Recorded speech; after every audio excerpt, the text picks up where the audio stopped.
இன்றைய தினம் மனித வாழ்க்கையில ஒவ்வொருவரும் தெரிந்து வைத்திருக்க வேண்டிய, கடைபிடிக்க வேண்டிய முக்கியமான ஒரு சட்டத்தை அறிந்து கொள்ளவிருக்கிறோம்.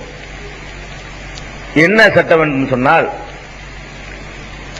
மனிதர்களுக்கு குழந்தை பிறந்த உடனே அந்த குழந்தைக்கு என்ன செய்யறது, அதுக்கு எப்படி பெயர் சூட்டுறது, குழந்தை பிறந்ததற்காக வேண்டி நம்ம என்ன மாதிரியான நன்றி கடனை செலுத்துறது, இந்த விஷயங்கள்ல முஸ்லிம் சமுதாயத்தில் பெரிய அறியாம இருக்கிறது. பிற மதத்தவர்கள் செய்யற காரியங்களை எல்லாம் காப்பியடித்து குழந்தை பிறந்த உடனே இவங்களும் தங்களுடைய குழந்தைகளுக்கு செய்யற காட்சியை பார்க்கிறோம். அப்ப குழந்தை பிறந்த பிறகு, அது முதல் குழந்தையா இருக்கட்டும், இரண்டாவது குழந்தையா இருக்கட்டும், ஒரு குழந்தை பிறந்த உடனே நம்ம என்ன செய்யணும் அப்படிங்கிறத தெரிந்து கொள்வதற்காக இந்த நேரத்தை நாம் பயன்படுத்திக் கொள்வோம். முதலாவதாக, ஒரு குழந்தை பிறந்த உடனே நம்ம சமுதாயத்தில் பல பகுதிகளில் என்ன நடக்குதுன்னு கேட்டா, உடனே முதல்ல அந்த குழந்தை காதுல விழக்கூடியது பாங்கு சத்தமா இருக்கணும் அப்படின்னு நினைத்து கொண்டு, அது டெலிவரி ஆஸ்பத்திரியில் இருந்தாலும் சரி, வீட்டில் இருந்தாலும் சரி, உடனே நல்ல பாங்கு சொல்லக்கூடியவரை அழைத்து சென்று ஒரு காதுல பாங்கும் இன்னொரு காதுல இகாமத்தும் சொல்லக்கூடிய ஒரு பழக்கம் தமிழகத்தினுடைய பல பகுதிகளில் இருக்கிறது. அதே மாதிரியான பாங்கு சொல்லக்கூடிய பழக்கம் பேர் வைக்கும் போது உண்டு. குழந்தை பிறந்த உடனேயும் குழந்தை காதுல பாங்கு சொல்லுவாங்க, பேர் வைக்கிறாங்க பின்னாடி, அது எத்தனை வருஷம் கழிச்சு பேர் வச்சாலும் சரி, அப்ப பேர் வைக்கும் பொழுது ஒரு தடவை பாங்கும் இகாமத்தும் சொல்லக்கூடிய ஒரு பழக்கம் இருக்கிறது. இது ஒரு பெரிய சுன்னத்து என்று நினைத்துக் கொண்டு, மார்க்கத்தில் செய்ய வேண்டிய ஒரு காரியம் என்று நினைத்துக் கொண்டு, பரவலா தமிழகத்தை பொறுத்த வரைக்கும் ஒரு 90% முஸ்லிம்கள் இதை கடைபிடிக்கிறாங்க. இது மார்க்கத்தில் உள்ளதா? இது மாதிரியான ஒரு பழக்கத்தை நபிகள் நாயகம் ஸல்லல்லாஹு அலைஹி வஸல்லம் அவர்கள் நமக்கு வழிமுறையாக ஆக்கியிருக்கிறார்களா என்று பார்த்தோம் சொன்னா, சில ஹதீசுகள் இதுக்கு ஆதரவாக கருத்தை கொண்டதாக இருக்குது. எப்படி இருக்குன்னு கேட்டா, திர்மிதியில, அபூதாவுதுல, அஹ்மதுல, இன்னும் பல நூல்கள்ல இடம்பெற்றிருக்கக்கூடிய ஒரு ஹதீஸ், ரஅய்து ரசூலுல்லாஹி ஸல்லல்லாஹு அலைஹி வஸல்லம் அஸன ஃபீ உதுனில் ஹஸன் இப்னு அலியின் ஹீன வலதத்துஹு ஃபாத்திமத்து பிஸ்ஸலா. ஃபாத்திமா நாயகி அவர்கள் ஹசனை பெற்றெடுத்த உடனேயே நபிகள் நாயகம் ஸல்லல்லாஹு அலைஹி வஸல்லம் அவர்கள் தொழுகைக்கு சொல்ற மாதிரியான பாங்கை ஹசனுடைய காதிலே சொன்னார்கள் அப்படின்னு ஒரு ஹதீஸ் திருமதிங்கிற நூல்ல இதை நீங்க பார்க்கலாம், அஹ்மதுங்கிற ஒரு நூல்ல நீங்க பார்க்கலாம், அபூதாவுதுல நீங்க பார்க்கலாம். அப்ப இந்த ஹதீஸை தான் பெரும்பாலும் ஆதாரமா வைத்துக் கொண்டு நபி ஸல்லல்லாஹு அலைஹி வஸல்லம் அவர்களே ஹசன் ரலியல்லாஹு அன்ஹுடைய காதுல பாங்கு சொன்னதுனால நம்மளும் குழந்தை பிறந்த உடனே முதல் வார்த்தையாக பாங்கு சொல்லணும் என்று ஒரு பழக்கம் நடைமுறைக்கு வந்து விட்டது. ஆனா உங்களுக்கு எல்லாம் தெரிஞ்ச ஒரு அடிப்படை என்னன்னு கேட்டா, ஹதீசுகள்ல ஏற்றுக்கொள்ளத்தக்க ஹதீசுகள் இருக்கிறது. புதுசா சில பேர் வந்திருப்பாங்க, அதுக்காக இன்னைக்கு கொஞ்சம் சொல்லிக்கிற வேண்டியிருக்கு. ஹதீசுகள்ல ஏற்கத்தகாத ஹதீசுகளும் இருக்கிறது. நபி ஸல்லல்லாஹு அலைஹி வஸல்லம் சொன்னது உறுதியான எல்லாத்தையுமே ஏத்துக்கலாம். ஏற்கத்தகாதது எதுல வரும் கேட்டா, ஹதீஸ் என்று அறிவிக்கிற ஒரு ஆளு உன்னா நம்பர் ஃப்ராடா இருக்காருன்னு வைங்க, அவர் ரசூலுல்லாஹ் சொன்னதாக அறிவிக்கிறார். ரசூலுல்லாஹ் சொன்னதாக இந்த சஹாபி சொன்னார்னு சொல்லி, இந்த பெரியார் சொன்னார்னு சொல்லி அறிவிக்கிற ஆள் யாருன்னு கேட்டா, லாஸ்ட்ல அறிவிக்கிறவர் இல்ல இடையில அறிவிக்கிறவர் ஒரு ஃப்ராடு பேர் வழியா இருக்கிறார். இவர் ரசூலுல்லாஹ் சொன்னார்னு அறிவிக்கும் பொழுது நமக்கு என்ன வந்துடணும், இதுல சந்தேகம் வரணும். நல்லவர்கள் வழியாக வரக்கூடிய செய்திகளை எல்லாம் நம்ம ஏத்துக்கலாம். ரசூல் ஸல்லல்லாஹு அலைஹி வஸல்லம் சொன்னார்கள் என்று சொல்லக்கூடிய ஆட்கள் நம்பகமானவர்களாக இருக்கணும், பொய் சொல்லாதவர்களா இருக்கணும், மோசடி செய்யாதவர்களா இருக்கணும், மார்க்கத்தின் பெயரால பொய் சொல்வதற்கு துணிச்சல் பெறாதவர்களாக, அச்சமுடையவர்களாக இருக்கணும், நினைவாற்றல் கூடியவர்களாக இருக்கணும், ஒவ்வொன்றையும் சரியான முறையில் புரிந்து கொள்ளக்கூடியவர்களாக இருக்கணும் என்றெல்லாம் சில ஷரத்துகளை நம்ம உண்டாக்கல. அந்த காலத்தில் ஹதீஸ திரட்டின மேதைகள் உண்டாக்குனாங்க. இந்த ஷரத்துகள் எல்லாம் நம்ம உண்டாக்கல. ஹதீசுகள் நூலாக இல்லாத காலகட்டத்தில் யார் யார் மூலமாவெல்லாம் ஹதீஸ் கிடைக்குதுன்னு சொல்லி தேட ஆரம்பிச்சாங்க இல்லையா, ஹதீஸ தொகுத்தவர்கள். அவங்க தேடும் பொழுது யாரு சொன்னா ஏத்துக்குருவாங்கன்னு கேட்டா, உதாரணமா புகாரி இமாம் ஹதீஸ திரட்டினாரு, முஸ்லிம் இமாம் ஹதீஸ திரட்டினாரு, திருமதிங்கிற இமாம் ஹதீஸ திரட்டினாரு, நசைங்கிறவரு ஹதீஸ திரட்டினாரு. இவங்க திரட்டும் பொழுது யார்கிட்ட திரட்டுவாங்கன்னு கேட்டா, அப்ப புஸ்தகம் கிடையாதுல. இப்ப நம்ம புக்கை பார்த்து கண்டுபிடிச்சு விடலாம். அன்னைக்கு புஸ்தகம் கிடையாது, ஹதீஸ்கள் வாய் வழியாக தான் இருந்துச்சு. அது சொல்லக்கூடியவர் கரெக்டா இருக்கான்னு பார்ப்பாங்க. ஆளு சரியில்லைன்னு வைங்க, ஏன்னு கேட்டா நிறைய பிராடுகள் அன்னைக்கு ஊருடு இருந்துச்சு. ரசூலுல்லாஹ்வுடைய பேர்ல இட்டு கட்டிக்கிட்டு ஆளுக்கு வந்ததையெல்லாம் சொல்ல ஆரம்பிச்சிருந்தாங்க. அவன் தொழிலுக்காக வேண்டி போய் சொன்னான், அவன் கொள்கையை பரப்புறதுக்காக வேண்டி குறை சொன்னான், தன்னுடைய மதுஹபுகளை நியாயப்படுத்துறதுக்காக வேண்டி ரசூலுல்லாஹ் பேர்ல இட்டு கட்டிக்கிட்டான். இப்படியாக நிறைய ரசூல் ஸல்லல்லாஹு அலைஹி வஸல்லம் பேரை பயன்படுத்தி பொய்களும் சேர்ந்து பரவி இருந்த நேரம். நீங்க நல்லா வழி ஹதீஸ்னு சொல்லி ஒன்னு ரெண்டு அவங்க பொய் சொல்லல, எக்கச்சக்கமான பொய்கள் அவிழ்த்து விட்டாங்க. அந்த மாதிரியான நேரத்தில் வடிகட்டுறாங்க. சொல்ற ஆள் கரெக்டா இருக்கணும், அப்பதான் நம்ம ஏத்துக்கணும்னு சொல்லி வடிகட்டி இருக்கிறாங்க இல்லையா. அந்த ஹதீஸ வடிகட்டக்கூடிய நேரங்கள்ல சில ஆட்களை ஒதுக்கி வச்சிருக்காங்க, இவங்க எல்லாம் சரியில்லைன்னு. அந்த மாதிரியான ஒரு ஆளு தான் ஆசிம் பின் உபைதுல்லாங்கிறவர். இந்த ஆசிம் பின் உபைதுல்லா என்று சொல்லக்கூடியவர் எந்த ஒரு செய்தியுமே சரியா சொல்லக்கூடிய ஆள் இல்ல, கூட குறைய மாத்தி சொல்லக்கூடிய ஒரு ஆள் என்று எல்லாருமே சொல்றாங்க. ஹதீஸ் கலையில உள்ள அத்தனை பேருமே இவரை ஒரு நல்லவர் இல்லைன்னு ஒதுக்கிட்டாங்க. ஒரு ஆள் ஒதுக்கல, அந்த ஆட்களை ஆராய்ச்சி பண்ணுவாங்க இல்லையா, அப்படி ஆய்வு செய்யும் பொழுது எல்லாருடைய ஆய்வுலையும் இவர் ஒரு சரியான ஆள் இல்ல, கரெக்டா தகவலை சொல்லக்கூடிய ஆள் இல்ல, ஒன்னு விடக்க ஒன்னு சொல்லக்கூடிய ஆள் என்று ஒதுக்கப்பட்டவர் ஆசிம் இப்னு உபைதுல்லா. இந்த ஆள் வழியாகத்தான் திருமதியில இடம்பெற்றிருக்கக்கூடிய ஹதீஸும், அபுதாவுதுல இடம்பெற்றிருக்கக்கூடிய ஹதீஸும், அப்புறம் அகமதுல இடம்பெற்றிருக்கக்கூடிய ஹதீஸுமே பதிவு செய்யப்படுது. அதாவது ஃபர்ஸ்ட் அறிவிப்பாளர் அபு ராஃபி, ரசூலுல்லாஹ்வுடைய அடிமையா இருந்தவர், அவர் அறிவிக்கிறார் என்று சொல்லி வருது. அவர்கிட்ட இருந்து உபைதுல்லாங்கிறவர் அறிவிக்கிறாராம். அவர்கிட்ட இருந்து அறிவிக்கிறவர் யாருன்னு கேட்டா ஆசிம் இப்னு உபைதுல்லா. இந்த ரெண்டு நேமையும் பயன்படுத்தி மூணாவது அறிவிக்கக்கூடிய ஆள் யாருன்னு கேட்டா ஆசிம் இப்னு உபைதுல்லாங்கிறவர் அறிவிக்கிறார். இவரை எந்த ஹதீஸ்களை மேதையுடைய விமர்சனத்தை எடுத்து பார்த்தாலும் இவர் சரியான ஆள் இல்ல, நம்பகமான ஆள் இல்ல அப்படின்னு சொல்லி ஏகமானதாக இவர் ஒதுக்கப்பட்டவர். அப்படிப்பட்டவர் வழியாகத்தான் இந்த காதுல வாங்கு சொல்லக்கூடிய ஹதீஸ் வரதே தவிர நம்பிக்கையான ஆட்கள் வழியாக வரவே இல்லை. நமக்கு மார்க்கத்தில் என்ன கட்டளை இருக்குன்னு கேட்டா, குர்ஆன்ல உள்ள கட்டளை வலா தக்கு மா லைஸ லக பிஹி இல்முன். குர்ஆனுடைய வசனம் இது. உனக்கு திட்டவட்டமான உறுதி இல்லாத விஷயத்தை நீ பின்பற்றக்கூடாது. இதுல இது ஆள் டேஞ்சர் ஆன உடனே நமக்கு திட்டவட்டமா ரசூலுல்லாஹ் சொன்னாங்க நம்பிக்கை வர மாட்டேங்குது. இவர் கொஞ்சம் கூட குறைய சொல்றாரு, ரசூலுல்லாஹ் சொல்லாதே ரசூலுல்லாஹ் சொன்னதா சொல்லியிருக்கலாம் என்று சந்தேகம் வந்து விட்டாலே போதும் நம்ம தள்ளிடணும். உறுதியானதை மட்டும்தான் பின்பற்ற வேண்டும் என்று நம்ம கட்டளை, சந்தேகத்துக்குரியதை பின்பற்ற கூடாது என்று கட்டளை இருக்குது. அந்த அடிப்படையில தான் இந்த காதுல பாங்கு சொல்ற விஷயம் இருக்குது. அது இந்த எந்த நூல்கள்ல நீங்க பார்த்தாலும் சரி, ஆசிம் இப்னு உபைதுல்லா என்பவர் மூன்றாவது அறிவிப்பாளர் வருவார். ஃபர்ஸ்ட் சஹாபி பேர் வரும், அதுக்கு அடுத்து தாபி, அவற்றிலிருந்து தாபி கேட்டார்னு வரும், அவற்றிலிருந்து கேட்டு அறிவிச்சால் யாருன்னு பார்த்தா எல்லா கிதாபையும் சொல்லி வச்ச மாதிரி எல்லா கிதாபையும் பாத்தீங்கன்னா இவர் தான் வருவார். ஆசிம் இப்னு உபைதுல்லா, உபைதுல்லாவுடைய மகன் ஆசிம். இவர் வழியா வந்த ஹதீஸ்களை எந்த ஒரு காரியத்திலையும் எந்த ஒரு ஹதீஸ்களை மேதைகளுமே ஏற்றுக்கொண்டது இல்லை. இந்த அடிப்படையை வைத்து பார்த்தோம்னு சொன்னா காதுல பாங்கு சொல்றதுக்கு ஒரு உருப்படியான ஆதாரம் ஒண்ணு கிடையாது. அடுத்தது என்னன்னு கேட்டா, இன்னொரு ஹதீஸ் ஒண்ணு இருக்குது. அபு யஅலா முஸ்னது அபு யஅலான்னு ஒரு நூல் இருக்குது.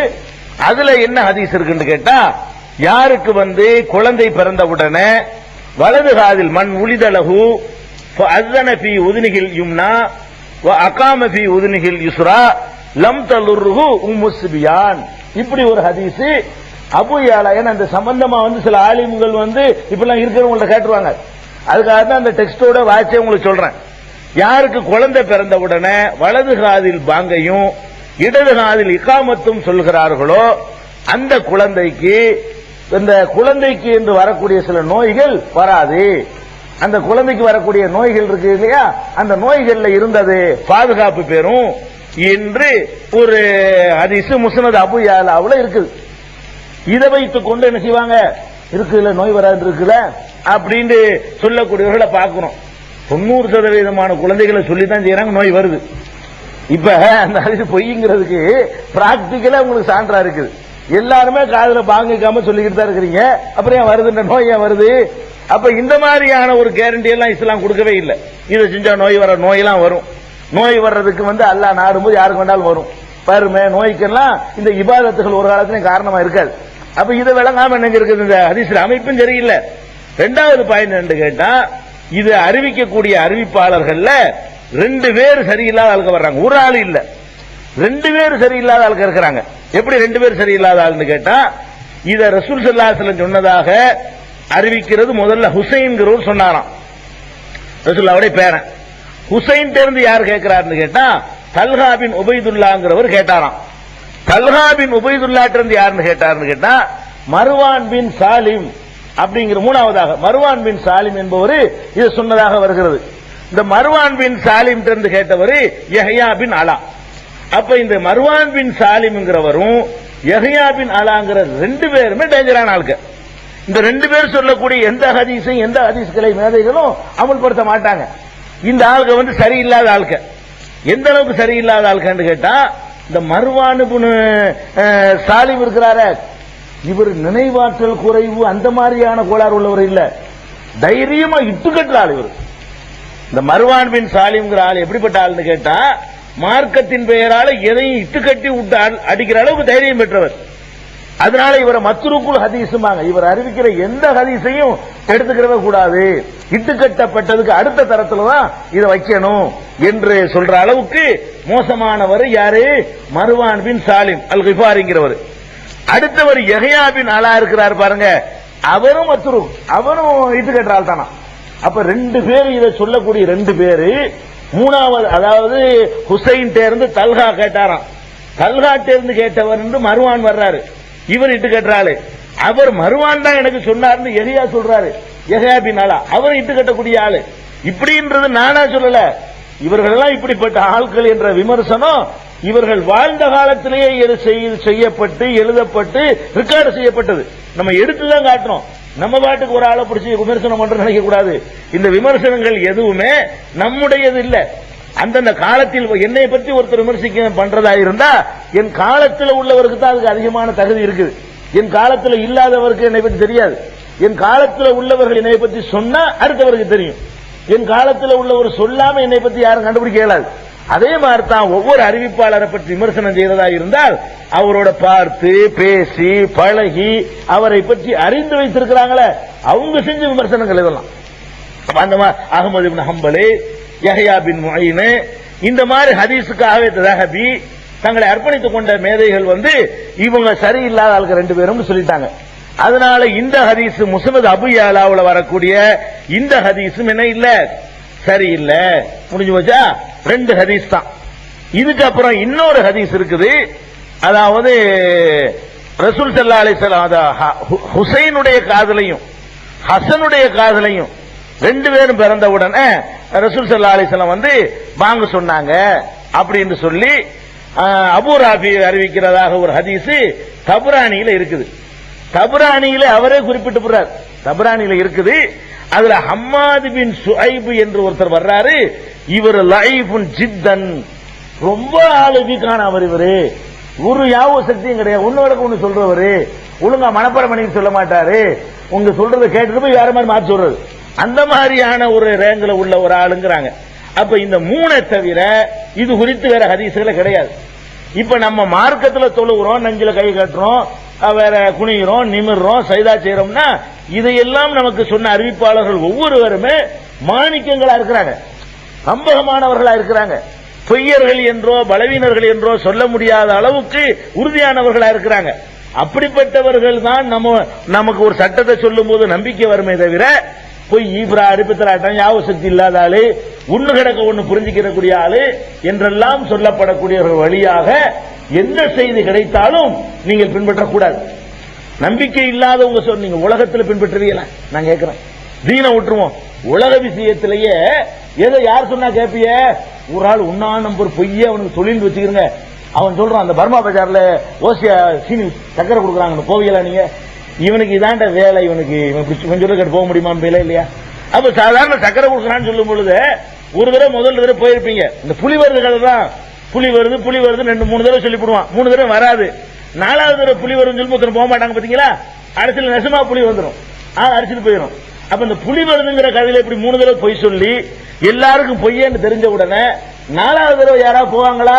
போக மாட்டாங்க. இவனுக்கு இதே வேலை, இப்ப எத்தனை பேர் ஏமாத்தினா 1-2 அப்படின்னு சொல்லி நம்ம நினைச்சுக்கிறோம், சுதாரிச்சுக்கிறோம். இது தீன்ல இப்படிதான், மார்க்கத்தில் இப்படித்தான். இப்படி முதல் ஒரு பொய் சொல்லி 2வது சொல்லி 3வது சொல்லி இதே வேலை ரசூலுல்லாஹ் சொன்னாங்கன்னு சொல்லி அவன் லாபத்துக்கு அவெல்லாம் சொன்னவன்லாம் ஹதீஸ் அறிவிச்சான்னு சொன்னா அந்த மாதிரி ஆட்கள் சொல்வதையெல்லாம் கேட்டு நம்ம மார்க்க இபாதத்துன்னு செஞ்சு அதை அழிச்சு நாசமாக்க தேவையில்லை. அதனால இது மார்க்கத்தில் உள்ளதா இருந்தா எத்தனையோ நம்பகமான அறிவிப்பாளர்கள் இருக்கிறாங்க, அவர்கள் வழியா நமக்கு கிடைச்சிருக்கும், அல்லாஹ் கிடைக்க செஞ்சிருப்பான். இந்த மார்க்கத்தை அவன் பாதுகாக்கிறதுக்கு அவன் பொறுப்பு. அதனால இது உண்மையிலே ரசூல் ஸல்லல்லாஹு அலைஹி வஸல்லம் காலத்தில் நடந்திருந்தால் இந்த மாதிரி பொய்யர்கள் வழியாக அந்த மெசேஜ் நமக்கு வராது, சரியான ஆட்கள் வழியாகவே அல்லாஹ் நமக்கு சேர்த்திருப்பான். அதனால குழந்தை பிறந்த உடனேயும் சரி, பேர் வைக்கும் பொழுதும் சரி, காதுல பாங்கு காதுல இகாமத்துங்கிறது கிடையாது. இன்னும் சொல்ல போனா பாங்கு இகாமத்து இது ஒரு ஹதீஸ் அடிப்படையில் ஒன்றும் சரியில்லை. ஹதீஸ் அடிப்படையில் இதை பற்றி வரக்கூடிய எந்த ஒரு ஹதீஸும் ஆதாரமானது இல்லை. ஹதீஸ் சரியில்லைங்கிற அடிப்படையை வைத்துக் கொண்டு இன்னும் கொஞ்சம் நீங்க ஆழமா யோசிச்சு பாத்தீங்கன்னு சொன்னா இதுல உள்ள இன்னும் பல தவறுகள் நமக்கு தெரியும். என்ன தெரியும்? காதுல போய்கிட்டு ஓதுனா பிறந்த குழந்தைக்கு காது விளங்குமா? அது காது விளங்குறதுக்குரிய பருவத்தை அடையிறதுக்கு கொஞ்சம் நாள் ஆகும். காதெல்லாம் விளங்காது. நம்மள நினைச்சுக்கிற வேண்டிய ஒரு ஆசைக்கு வேண்டாம் கண்ணை மணிக்கண்டு கொஞ்சலாம்.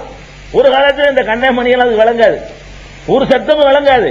படிப்படியாகத்தான் அந்த கேட்கிற சக்தி வரும், பார்க்கிற சக்தி வரும். கண்ணுக்கு முன்னாடி கையாட்டினா கூட அது பார்க்க தெரியாது, சிமிட்டாது, அது பாட்டுக்கு இருக்கு. என்னத்தை காட்டினா செய்யாது, வெளிச்சத்தை மூஞ்சில் அடிச்சா கூட கண்ணை மூடாது பிறந்த உடனே.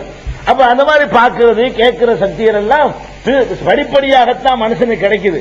பிறந்தவன் முத கேட்கிற வார்த்தை பாங்கா இருக்கணுமா, ஓ தத்துவம். இந்த அதிசய இந்த இட்டுக்கட்டப்பட்ட பொய்யான வச்சுக்கிட்டு அதை நியாயப்படுத்துறது என்ன தத்துவம் சொல்றாங்க? முத கேட்கிற வார்த்தை அல்லாஹுக்கு புறா இருக்கட்டுமே, கேட்டா தானே அது காதல விழுந்தா தானே, காதல விழுவாது. அது கொஞ்ச நாள் ஆகும் விவரம் தெரிஞ்சு புரிகிறதுக்கு, லேட்டா உடனே எல்லாம் புரியாது. அப்ப இதுவும் தவறுன்றது விளங்குது. அது போகங்க வாங்குங்கிற இருக்கா, வாங்குங்கிற இருக்கா உண்டாக்குனதா? வாங்கு என்பது தொழுகைக்காக உள்ளது. தொழுகைக்கு எல்லாத்தையும் அழைப்பதற்காக வேண்டி ஒரு அறிவிப்பு கொடுப்போம். எல்லாம் வந்து நின்றவன ரெடி ஆயிடுச்சு, எல்லாம் எந்திரிங்க தொழுகை தயாராகுங்கிற இகாமத்து. இதற்காக வேண்டி அல்லாஹ் வந்து கனவுல சில சஹாபாக்களுக்கு ஜிப்ரீல் மூலமா கற்றுக் கொடுத்ததுதான் வாங்குங்கிறது.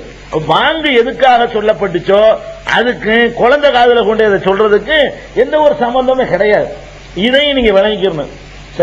சில மூளைமார்கள் இதுக்கு ஒரு பெரிய தத்துவமே சொல்லுவார். நீ கேள்விப்பட்டிருப்ப, என்ன தத்துவம் தெரியுமா? ஜனாசா தொழுகிறாங்கல்ல, ஜனாசா தொழுகை, ஜனாசா தொழுகை தானே அது, அதுக்கு பாங்கு காமத்து கிடையாதான். ஏன் கிடையாது கேட்டா பிறந்தவனை சொல்லிட்டோம்ல, அது அதான் இந்த பிறந்தவனை உசுரோட வச்சுக்கிட்ட வாங்கு காமத்து சொல்லிட்டோமா. அப்ப சொன்ன பாங்குக்கு இப்பதான் நடக்குதான். இந்த காமத்துக்கு தொழுகைக்கு எவ்வளவு இடைவெளி இருக்கோ அவ்வளவு குறைந்த வாழ்க்கைன்னு காட்டுறதுக்காக வேண்டி இப்படி ஆக்கி வச்சிருக்கிறோம். ஒரு சிம்பாலிக்கா அப்படி சொல்றான். எப்படி பிறந்தவன இந்த கால பாங்க சொல்லியாச்சு, இந்த கால இக்காம சொல்லியாச்சு, அடுத்து என்ன தொழுகை, இந்த செத்து போயிடும் நாளைக்கு தொழுகடா உனக்கு அப்படின்னு சிம்பாலிக்கா சொல்றாங்களாம். நாளைக்கு தொழுகை ஜனாசா தொழுகைக்கும் பாங்க இக்காமத்து. அப்படின்னா பெருநா தொழுகை இல்ல போய் பாங்க இக்காமத்து. இந்த தத்துவத்தை இது அல்லாஹ் சொன்னானா? இந்த தத்துவத்தை அல்லாஹ்வுடைய ரசூல் சொன்னாங்களா? இல்ல. எத்தனை தொழுகைக்கு பாங்க இல்லாம இருக்குதா? பெருநா தொழுகைக்கு பாங்க சொன்னீங்களா? அப்ப பெருநா தொழுகை காம சொன்னீங்களா? அப்ப பெருநா தொழுகையாவது தொழுகைன்னு ஒத்துக்கலாம். இதுக்கு சும்மா ஜனாசா தொழுகைன்னு சொல்லுகிறோம். அது என்ன தொழுகையா? அதுல ருக்கு இருக்குதா? அதுல சஜிதா இருக்குதா? பெருநா தொழுகையாவது ருக்கு இருக்குது, சஜிதா இருக்குது, தஸ்பீ இருக்கு, என்னென்னமோ இருக்குது. எல்லா தொழுகையில உள்ளதை விட கூடுதலாகவே வேண்டா இருக்குது. 7 தக்பீர், ஒரு 5 தக்பீர், தக்பீர் அதிகமா வேற இருக்குது. இந்த தொழுகையில் என்னமாவது கூட உண்டா? தொழுகையில் உள்ள அத்தையாத்து உண்டா?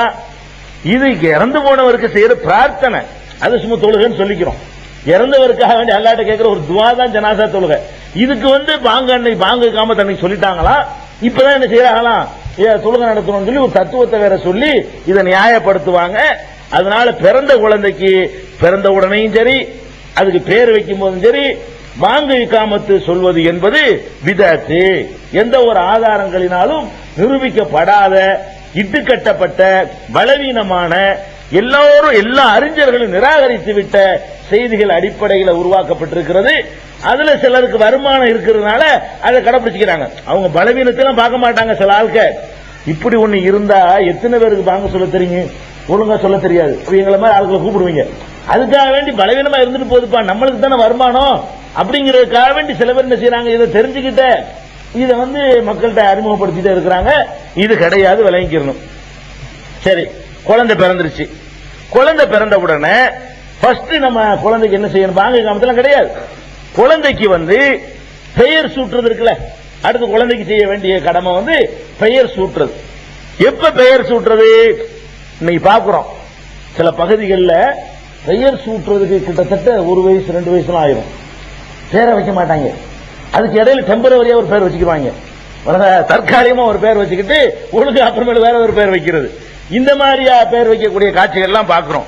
நாங்க அந்த பேர் வைக்கிறதுக்குலாம் ஊடா போயிட்டு இருப்போம் அந்த காலத்துல. அப்ப ஒரு வீட்டுக்கு பேர் வைக்க பேர் இப்ப போறது இல்ல. அவ போயிட்டு இருக்கும் போது மடியில கொண்டாந்து பிள்ளைய உட்கார வைக்கிறாங்க, ஓடி போயிட்டாங்க. அப்ப எத்தனை வயசு வரைக்கும் பேர் வைக்காம இருந்தாங்கன்னு பாருங்க. குழந்தை எந்திரிச்சு ஓடி போறதா இருந்தா அதுக்கு எத்தனை வயசா இருக்கும்? 3 வயசு 4 வயசு இருக்கும்ல. அது வரைக்கும் பேர் வைக்கல. ஏன் ஓடி போற வயசு வந்துருச்சு, ஏன் பேர் வைக்கலன்னு கேட்டா வசதி இல்லைங்கிறாங்க. பேர் வைக்கிறதுக்கு ஒரு வசதி இல்லையா? இந்த விருந்துலாம் கொடுத்து எல்லாரையும் கூப்பிட்டு அதெல்லாம் செய்யணும்ல. இதெல்லாம் இல்லாதனால நாங்க பேர் வைக்கல இவ்வளவு நாளா. அப்ப 4 வருஷம் 3 வருஷத்துக்கு பேர் வைக்காததெல்லாம் இருக்குது எத்தனையோ ஊர்கள்ல. பாப்பா வெளிநாட்டுல இருப்பார் அத்தா, அதுக்காக வேண்டி 2 வருஷம் பேர் வைக்க மாட்டான். பேர் வைக்க அவர் வரணும்ல அப்படின்னு சொல்லிட்டு பேர் வைக்கிறதுக்கு வர்றது இல்ல. இப்ப இந்த பேர் வைக்கிறதுங்கிறதுக்கு அத்தா வரணுமா, அசர்த்து வரணுமா, அதுக்குன்னு ஒரு பாத்தியா ஓதணுமா, அல்ல பேர் வைக்கிறத என்ன, எப்ப வைக்கிறதா வருவோம். பேர் வைக்கிறதா என்ன, இது நிறைய பேருக்கு வழங்குறது இல்ல. பேர் வைக்கிறதா ஒரு அசரத்தை கூப்பிட்டு தான் வைக்கணுங்கிற அளவுக்கு தான் எல்லாருமே வழங்கி வச்சிருக்காங்க. பேர்னா என்ன அர்த்தம், அது என்னமோ ஒரு கொண்டாந்து வச்சு அவர் வச்சதான் ஒட்டும், நம்ம நமக்கு வைக்க தெரியாது அப்படின்னு நினைச்சுக்கிட்டு இருக்காங்க. அப்படிலாம் கிடையாது. பேர் வைக்கிறதா என்ன, பேரை சொல்லி கூப்பிடுறது அவ்வளவுதான். பேர் வைக்கிறதெல்லாம் கிடையாதுங்க. எந்த பேர் உங்களுக்கு பிடித்த பேரா இருக்கிறதோ, எந்த மாதிரி பேரை வைக்கலாம் வைக்க கூடாதுன்னு நம்ம தொடர்பில் சொல்லுவோம். இது சம்பந்தமா குழந்தை சம்பந்தமா உள்ள எல்லா விஷயமும் இந்த வாரத்திலேயே அடுத்த வாரத்திலேயே சொல்லி முடிச்சிருவோம். ஆனா அந்த பேர் வைக்கிறதுங்கிற என்ன, இப்ராஹிம்ங்கிற பேர் உங்களுக்கு பிடிச்சு போச்சா, யா அல்லாஹ் என்னுடைய மகனுக்கு நான் இப்ராஹிம் பேர் வச்சிருக்கிறேன், இப்ராஹிம் நபி மாதிரியான ஒரு நல்ல ஒரு சாலிகான ஒரு அடியானாக என்னுடைய மகன் ஆக்கி வை அல்லாஹ்னு சொல்லி உள்ளத்திலிருந்து ஒரு துவா செய்து விட்டு இப்ராஹிம் கூப்பிட ஆரம்பிக்க வேண்டியதான். அவ்வளவுதான். இதுக்கு ஊரை அழைக்க வேண்டியதோ யாரையும் கூப்பிட வேண்டியதோ அல்ல அதுக்கு ஒரு அல் பாத்தியா சொல்லி நம்ம ஓதி அதனையும் பாருங்க. அந்த பேரை குழந்தைக்கு மடியில வச்சுக்கிட்டு இதை மட்டும் அசரத்து மனப்பாடம் பண்ணி வச்சிருப்பாரு. சம்மா கல்லாஹு பி இப்ராஹிம். சம்மா கண்ண என்ன உனக்கே தெரியல, குழந்தைக்கு தெரியுமா? அரபில சொல்றாங்களாம், பேர் வைக்கிறாங்க, குழந்தையை பார்த்து பேசுறாங்க. அதுக்கு என்ன அர்த்தம் தெரியுமா? சம்மா கல்லாஹு, அல்லாஹ் உனக்கு பெயர் வைத்து விட்டான், இப்ராஹிம் என்று அல்லாஹ் வச்சான். இதே பொய் இல்லையா? நீங்களே வைக்கிற. அல்லாஹ் பேர் வச்சது ஒரே ஆள் யஹ்யா நபிக்கு மட்டும்தான். அல்லாஹ் யாருக்கு பேர் வச்சான் உலகத்துல? யஹ்யா நபிக்கு மட்டும்தான் அல்லாஹ் பேர் வச்சான். ரசூலுல்லாஹ்க்கு கூட அல்லாஹ் பேர் வைக்கல. அவர் பாட்டனார் தான் வச்சுக்கிட்டாரு. யஹ்யா நபிக்கு வரும்பொழுதுதான் அல்லாஹ் குர்ஆன்ல சொல்லி காட்டுறான், ஜக்கரியாவுக்கு குழந்தை இல்ல, ஜக்கரியா நபிக்கு வயசான காலத்துல அல்லாஹ்ட்ட துஆ செய்யறாரு. அல்லாஹ் என்ன சொல்றான், யா ஜக்கரியா இன்னானு பஷ்ஷிருக பி குலாமின் இஸ்முஹு யஹ்யா. யஹ்யா என்ற பெயரோடு உனக்கு ஒரு பிள்ளை பிறப்ப நற்செய்தி சொல்கிறோம். அல்லாஹ் அது பேரே அல்லாஹ் செலக்ட் பண்ணிட்டான். யஹ்யாங்கிற ஒரு பெயர் மட்டும்தான் உலகத்தில் அல்லாஹ்வால் வைக்கப்பட்ட பெயர். வேறு எவருடைய பெயரும் எந்த நபியுடைய மகானுடைய பெரியாருடைய பெயரா இருந்தாலும் சரி அது அவங்க வைத்துக் கொள்வது, மனிதன் வைத்துக் கொள்ற பெயர் தான். இவன் குழந்தைக்கு மடியில வச்சுக்கிட்டு அஜர்த்து அது பாத்தியாலாம் ஓதிட்டு என்ன சொல்லுவார் தெரியுமில்ல, உங்களுக்கு விளங்குறது இல்ல. சம்மா கல்லாஹு ஈசா பாரு, ஈசா என்று அல்லாஹ் உனக்கு பெயர் வைத்துட்டான். பச்சை பொய் இல்லை. அல்லாஹ் எப்படா உனக்கு பெயர் வச்சான்? அப்ப முதல்ல அல்லாஹ் பேர்ல இட்டுக்கட்டோட ஒரு நல்ல காரியம் ஆரம்பிக்குது. ஆரம்பமே எப்படின்னா, குழந்தையுடைய ஆரம்பமே ஒரு அல்லாஹ் பேர்ல இட்டுக்கட்டி சொல்றதுல ஆரம்பமாகுது. ஆனா அல்லாஹ் குர்ஆன்ல என்ன சொல்றான், ஒமன் அலமு மிம்மன் இஃப்தரா அலல்லாஹில் கதிப. அல்லாஹ் மேல பொய்யை இட்டு கட்டுபவனை விட மிகப்பெரிய அநியாயக்காரன் யார்? அல்லாஹ் கேட்பான் மறுமையில. இந்த அஜத் மேல கூட்டு ஏண்டா நானடா இவனுக்கு ஈசான் பேர் வச்சேன், நான் பேர் வச்சேன்னு சொல்லி சொன்னியடா, நானா வச்சேன்னு எல்லாம் கேட்பான். நானா இப்ராஹிம் பேரு, நீ தானே வச்ச, நீ பேரை வச்சுட்டு நான் வச்சேன்னு சொல்லி இது என்ன நியாயம் என்ன செய்வான்? அல்ல கேட்பான். நமக்கு விளங்காதனால அரபில் சொல்லிட்டு போயிடுறாங்க. அது ஒரு தப்பு. ரெண்டாவது குழந்தைகிட்ட போய்கிட்டு அதை தமிழ்ல சொல்லி தோகிறானா, உனக்கு ஈசாண்டு அல்லாஹ் பேர் வச்சுட்டான், உனக்கு இப்ப அரபில பேசுறான் குழந்தைகிட்ட போய். பெரிய ஆட்களுக்கு நமக்கு அரபி தெரியாது, பச்சை குழந்தைய தூக்கி கையில வச்சுக்கிட்டு அவ அரபில எதுக்குன்னா அப்பதான் வந்து காசு கிடைக்கும். இந்த மாதிரி தமிழ்ல சொல்லிட்டு போயிட்டு இவ்வளவு தானே நம்மளும் சொல்லிடலாமே நீங்க. அவர் வந்து குழந்தை தூக்கி வச்சுக்கிட்டு உன் பேர் இப்ராஹிம் தான் வைங்களேன், இப்ப என்ன செய்வீங்க? இவ்வளவு தானா, இதுக்கு அந்த அளவுக்கு கூட்டு 11,000 ரூபாய் கொடுத்தோம், நம்மளே செஞ்சுட்டு நினைப்பீங்களா இல்லையா? அப்ப நம்மளே செஞ்சுட்டு போயிடக்கூடாது. அவர் என்ன பண்றாரு, சில வார்த்தை அரபில போட்டுக்கிறாரு. அப்ப ஜம்மா ஜாலல்லாஹு, சில பேரு ஜாலல்லாஹு இஸ்மக்க சித்தாரைனி இப்ராஹிம் வாங்க, ரெண்டு உலகத்திலையும் அல்லாஹ் உனக்கு இப்ராஹிம் பேரை ஆக்குவானாக, அப்படி சில பேர் சொல்லுவாங்க. யாரு சொன்னாலும் அரபில சொல்லுவாங்க, தமிழ்ல சொல்ல மாட்டாங்க. அப்ப இதெல்லாம் வந்து இஸ்லாத்துல இல்லாது. இப்படி எல்லாம் ஒருத்தர் வந்துதான் வைக்கணும், அது அரபில சொல்லிதான் வைக்கணும், அதுக்கு ஒரு பாத்தியா ஓதணும், இதெல்லாம் இஸ்லாமிய மார்க்கத்துல கிடையாது. என்ன நம்ம பார்க்கிறோம், குர்ஆனே நீங்க புரட்டி பார்க்கலாம். குர்ஆன்ல வந்து மரியம் அலைஹிஸ்ஸலாம் இருக்காங்கல்ல, ஈசா நபியோட அம்மா, இந்த மரியம் அலைஹிஸ்ஸலாத்துடைய அம்மா இருக்காங்க, மரியம் அலைஹிஸ்ஸலாத்துக்கு அம்மா, அவங்க அல்லாஹ்ட்ட ஒரு நேர்ச்சை பண்றாங்க. என்ன நேர்ச்சை பண்றாங்க? அல்லாஹ் என்னுடைய வயிற்றுல வளரக்கூடிய ஒரு குழந்தைய உன்னுடைய பாதையில் நான் அர்ப்பணிக்கிறேன் அப்படின்னு சொல்லி நேர்ச்சை பண்ணிடுறாங்க. இன்னி நதர் துலக்கம் ஆஃபி பத்தனி முஹர்ரரா, என் வயிற்றில் உள்ள குழந்தையை உனக்காக வேண்டி. அந்த காலத்தில் அப்படி ஒரு பழக்கம் இருந்துச்சு யூத மார்க்கத்தில். குழந்தைய வந்து அல்லாஹ்வுக்கு அர்ப்பணிச்சுட்டாங்கன்னு சொன்னா பைத்துல் முகத்தஸோட விட்டுருவாங்க. பைத்துல் முகத்தஸில் காலமெல்லாம் ஊழியம் பண்ணிக்கிட்டே இருக்கணும். அந்த மாதிரி அல்லாஹ்வுடைய ஆலயத்துக்காக வேண்டி அர்ப்பணிக்கிற ஒரு பழக்கம் அன்னைக்கு இருந்துச்சு. இந்த அம்மாவும் சொல்லிவிட்டாங்க. என்ன நினைச்சுக்கிட்டு சொன்னாங்க, வயிற்றுல வளர்ற ஆம்பளை பிள்ளை சொல்லிவிட்டாங்க, என்னுடைய குழந்தைய வந்து நான் வந்து பள்ளிவாசலுக்காக வேண்டி அர்ப்பணிக்கிறேன். கடைசியில் வாத பொம்பளை பிள்ளை மரியம் பிறந்துட்டாங்க. மரியமுடைய அம்மாவுக்கு மரியம் பிறந்துடுறாங்க. உடனே என்ன செய்யறாங்க, ரப்பி இன்னி வலாத்துஹா உன்சா, யார பொம்பளை பிள்ளையை பத்துட்டேன்னா இது இந்த மாதிரி சொல்லிவிட்டு இந்த பொம்பளை பிள்ளையை கொண்டு எப்படி நான் பள்ளிவாசல கொண்டு விடுறது அப்படின்னு சொல்லிட்டு அதை தொடர்ந்து சொல்றாங்க. இன்னி சம்மை துஹா மரியம், யா அல்லாஹ் என்னுடைய மகளுக்கு மரியம் என்று நான் பெயர் சூட்டி விட்டேன். யார் சுற்றா பெயரு? அம்மா சுட்டுறாங்க. மரியம் அலைஹிஸ்ஸலாத்துக்கு மரியம் பேரை வச்சது யாருன்னு கேட்டா மரியமுடைய அம்மா பேர் வைக்கிறாங்க. எப்படி பேர் வச்சாங்க? ஒன்னும் பெரிய சடங்கெல்லாம் பண்ணல. இன்னி சம்மை துஹா மரியம், யா அல்லாஹ் என்னுடைய மகளுக்கு மரியம் என்று நான் பெயர் வைத்து விட்டேன். இவ்வளவுதான் சொன்னாங்க, முடிஞ்சு பேர் வச்சாச்சு. அந்த காலத்துல யாரெல்லாம் இருந்தா, மரியம் அலைஹிஸ்ஸலாம் வந்து பிறக்கக்கூடிய காலத்துல ஜக்கரியா நபி இருக்கிறாரு. அவங்க காலத்துல மரியம் அலைஹிஸ்ஸலாம் பிறக்கிறாங்க. இன்னும் சொல்ல போனா மரியம் அலைஹிஸ்ஸலாம் பிறந்த பிறகு அவங்களை எடுத்து வளர்த்தவர் ஜக்கரியா நபி. அந்த பைத்துல் முகத்தஸ் பள்ளிவாசல முழுசா நிர்வாகம் பண்ணக்கூடியவர் யாரு? ஜக்கரியா நபி. அந்த டோட்டல் சமுதாயத்துக்கு தலைவராக இருந்தவங்க ஜக்கரியா நபி. அவ்வளவு பெரிய ஒரு நபி, பெரிய மகான் வாழ்ந்து கொண்டிருக்கிறாரு. அவத்தை தூக்கிட்டு போய் சேருவீங்கன்னு கூட சொல்லல. இந்த அம்மா வச்சுக்கிருச்சு, யாரையா கூப்பிட்டு வைக்கிறாங்க, யாரை கூப்பிட்டுருக்கானே? ஜக்கரியா நபிலங்க வாழ்றாங்க. அசரத்துக்கெல்லாம் மேல பெரிய அசரத்துலங்க அவங்க. அன்னைக்கு இருக்கிறதுல ஒரு அசரத்தை கூப்பிடுறதா இருந்தா பெரிய அசரத்து யாரு? ஜக்கரியா நபி தான். ஜக்கரியா நபி காலத்துல வாழக்கூடிய இந்த அம்மா ஜக்கரியா நபிட்ட தகவல் சொல்லவே இல்லை. ஜக்கரியா நபியை கூப்பிட்டு பேர் வைக்குமாறு கேட்கவும் இல்லை. பேர் என்ன பண்றாங்க, அவங்களாவே பேரை சொல்லி கூப்பிட்டுக்கிட்டாங்க. இவ்வளவுதான் பேர் வைக்கிறதுங்கிறது. அப்ப நீங்க என்ன பேர் வைக்க நீங்கள் விரும்புகிறீர்களோ அந்த பேர் மார்க்கத்தில் உகந்ததா, நல்ல அர்த்தம் உள்ளதா, அது எப்படி செலக்ட் பண்றது நான் பின்னாடி சொல்றேன். அந்த மாதிரியான ஒரு பெயர்களை முடிவு செய்து கொண்டு நீங்களே உங்களுக்கு தெரிஞ்ச பாஷையில அல்லாஹ்விடத்துல அல்லாஹ்ட்ட நீங்க ஒரு பிரார்த்தனை பண்ணிட வேண்டியது, அவ்வளவுதான். யா அல்லாஹ் என்னுடைய பிள்ளைக்கு நான் பாத்திமான் பேர் வைக்கிறேன், என்னுடைய மகனுக்கு நான் வந்து இஸ்மாயில் பேர் வைக்கிறேன், என்னுடைய பேத்திக்கு வந்து இந்த மாதிரி பேர் வைக்கிறேன், அவ்வளவுதான், முடிஞ்சு வச்சுக்கல. அது மாதிரி நீ ஆக்கி வைப்பாயாக அல்லாண்டு அடிஷனலா துவா செஞ்சுக்கலாம். இவ்வளவுக்கு மேல பேர் வைக்கிறதுக்கு என்னமாவது இருக்கான ஒண்ணும் கிடையாதுங்க. இப்ப நம்ம என்ன பண்ணிட்டோம், பேர் வைக்கிறதுங்கிறத வரைக்கும் பிற மதத்தவர்கள்ட்ட இருந்து இஸ்லாம் எதுல வித்தியாசப்படுச்சு தெரியுமா? இந்த புரோகிதம் இல்லைங்கிறதுல. அடுத்த மதங்கள்ல வாங்க பிறந்தாலும் ஐயர் வரணும், பேர் வைக்கிறதுக்கு ஐயர் வரணும், அதுக்கு வந்து கர்மாதி பண்றதுக்கு ஐயர் வரணும், கல்யாணத்துக்கு ஐயர் வரணும், எதா இருந்தாலும் உனக்கு ஒண்ணு செய்ய தெரியாது, நாங்க தான் செய்யணும்னு சொல்லி வேற சமுதாயத்தில் செஞ்சுக்கிட்டு இருந்தாங்க. அதெல்லாம் வேணான்னு சொல்லி வந்த ஒரு மார்க்கத்துல நம்ம என்ன பண்ணிட்டோம், பேர் வைக்கிறது ஆரம்பிச்சிடுறோம். உனக்கு பிறந்த குழந்தைக்கு என்ன பேர் சூட்டுறதுங்கிறது கூட உனக்கு தெரியாதுடான்னு, உனக்கும் தெரியாது, நீ நாங்களாம் வந்து செய்யணும், உனக்கு அதுக்கான தகுதியே கிடையாது.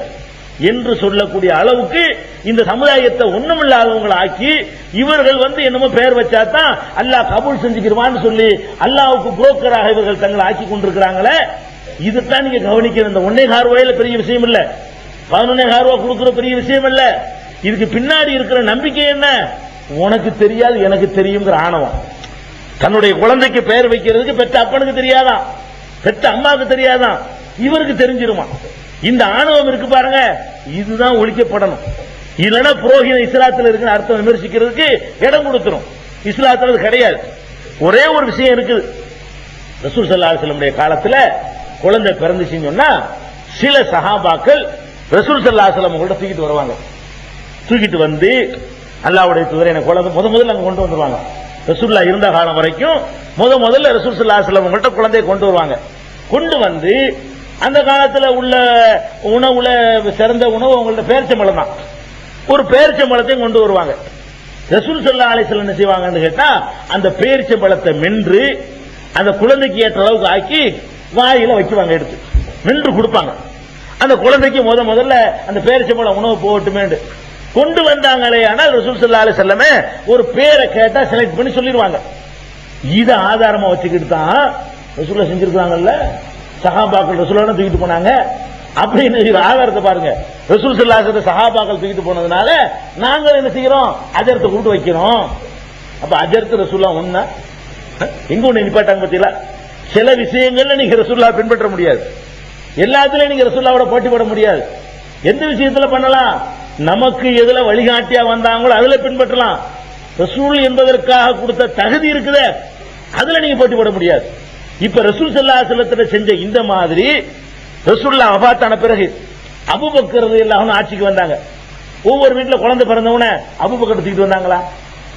ஒவ்வொரு வீட்லயும் குழந்தை பிறந்த உடனே யாராச்சும் ஒரு ஆளு அபூபக்கரை கொண்டு வந்து, அபூபக்கரே நீங்க தான் உலகத்தில் இருக்கிற நல்ல அடியாரு, நீங்க பார்த்து வென்று என் குழந்தைக்கு அந்த பேரிச்சம்பழத்தை கொடுத்து நல்ல பேரை ஒண்ணு வைங்கன்னு சொன்னாங்களா?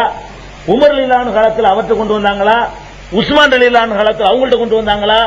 அலி ரலியல்லாஹு அன்ஹு காலத்தில் அவங்கள்ட்ட கொண்டு வந்தாங்களா? என்ன சஹாபாக்கள் வழங்கி இருந்தாங்க? அபூபக்கரா இருக்கட்டும் நானா இருக்கட்டும் எல்லாம் ஒண்ணுதான். அவர் ஜனாதிபதியா இருக்கட்டும் நான் ஜனாதிபதி இல்லாம போகட்டும், நாங்க எல்லாம் ஒண்ணுதான். அல்லாஹ்வுடைய ரசூல் மட்டும் வேற. அவங்க என்ன வழங்கி வச்சிருந்தாங்க? அல்லாஹ்வுடைய ரசூல்ல இருந்து அந்த வாயில இருந்து அந்த வார்த்தை வரும் பொழுது அவர்கள் வென்று அதை கொடுக்கும் பொழுது அதுக்கு ஒரு பரக்கத்து இருக்குது. இது ரசூலை தவிர வேற யாருக்கும் இல்ல என்று விளங்கி வச்சிருந்ததுனாலதான் ரசூலோடு அதை முடிச்சாங்களே தவிர அதுக்கு பிறகு கொண்டு வரவே இல்லை. ரசூல் ஸல்லல்லாஹு அலைஹி வஸல்லம் வஃபாத்துக்கு பிறகு அல்லது ஹயாத்தோட இருக்கும் பொழுது சிறந்தவர்களை தேடி தேடி கொண்டு போகல. அப்ப இவங்க என்ன பண்றாங்க, அபூபக்கரை விட இந்த அசரத்து பெருசா நினைக்கிறார். அவர் அபூபக்கரே ரசூலுல்லாஹ்வுக்கு போட்டியா வரலங்க, உமர் போட்டியா வரல. எதுல வந்தாங்க, பின்பற்றுவதில் எல்லாம் நீங்க ஆர்வப்படலாம், ரசூல் என்பதற்காக கொடுத்த தகுதியில போட்டி போடக்கூடாது. சில விஷயங்களை ரசூலுல்லாஹ் ரசூலுல்லாஹ் என்பதற்காக ஒரு தகுதியை பெற்றிருப்பாங்க, அதுல நீங்க போட்டி போட முடியாது. மற்றதெல்லாம் நீங்க பின்பற்றலாம். எப்படி பின்பற்றலாம்? ஒரு கபருக்கு போறாங்க, பார்த்தவன வேதனை செய்யப்படுறது தெரியுது, 2 கபரு. உடனே என்ன பண்றாங்க, அங்க உள்ள பேரிச்ச மட்டையை ஒண்ணு எடுத்துட்டு சொல்றாங்க, 2 பிளக்குறாங்க. இந்த கபூர்ல ஒரு மட்டையை ஊன்றாங்க, அந்த கபூர்ல ஒரு மட்டையை ஊன்றாங்க. ஊண்டிட்டு சொல்றாங்க, என்னுடைய துவாவின் காரணத்தினால இவர்களுக்கு செய்யப்படுற வேதனை லேசாக்கப்படலாம். இப்ப வேதனை செய்யப்பட்டு கொண்டு இருக்கிறாங்க, நான் ஒரு துவா செஞ்சதுனால இவங்களுடைய வேதனை லேசாக்கப்படலாம்னு சொன்னாங்க. ரசூலுல்லாஹ் மட்டையை நட்டினாங்க, நீங்க நட்ட முடியுமா? இதுல எந்த அடிப்படையில் நட்டாங்க? நீங்க நட்டினால் அதுல வேதனை லேசாக்கப்படுமா? அப்படி ஒரு கேரண்டி இருக்குதா? நீங்க துவா செய்யறதுனால கண்டிப்பா அல்லாஹ் செஞ்சிருவானா? முதல்ல இந்த கபூர்ல வேதனை செய்யப்படுற செய்தி உங்களுக்கு முதல்ல விளங்குமா? அப்ப அல்லாஹ்வுடைய ரசூல் மரத்தை நட்டினாங்க, ஒரு மரத்தை பிளந்து பேரிச்ச மட்டையை நட்டினாங்கன்னு சொன்னா அது ரசூல் என்ற முறையில அவர்களுக்கு மட்டும் உள்ள சிறப்பு தகுதி. சிறப்பு தகுதியை எல்லாம் நீங்கள் எல்லாரும் எனக்கு உள்ள நினைச்சுக்கிற கூடாது, அவங்க சிறப்பை குறைக்கிற மாதிரி எடுத்துக்கிற கூடாது. நம்மளை பின்பற்றுவதற்கு காட்டினாங்களே வழி, தொழுது காட்டினது, நோம்பு வச்சு காட்டினது, அதுல எல்லாம் நீங்க பின்பற்றலாம்.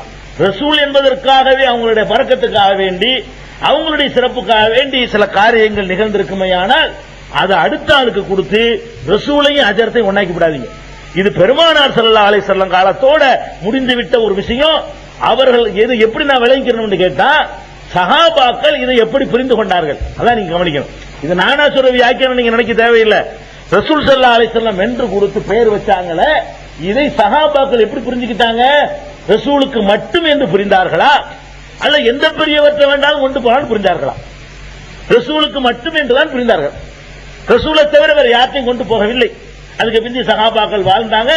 அவங்க பார்வையில ரசூல் தனி, பாக்கி எல்லாம் இவர் திண்டா பறக்கத்து, இவர் சொன்னா நல்லா இருக்கும், எவருக்கும் கேரண்டி கொடுக்க முடியாது.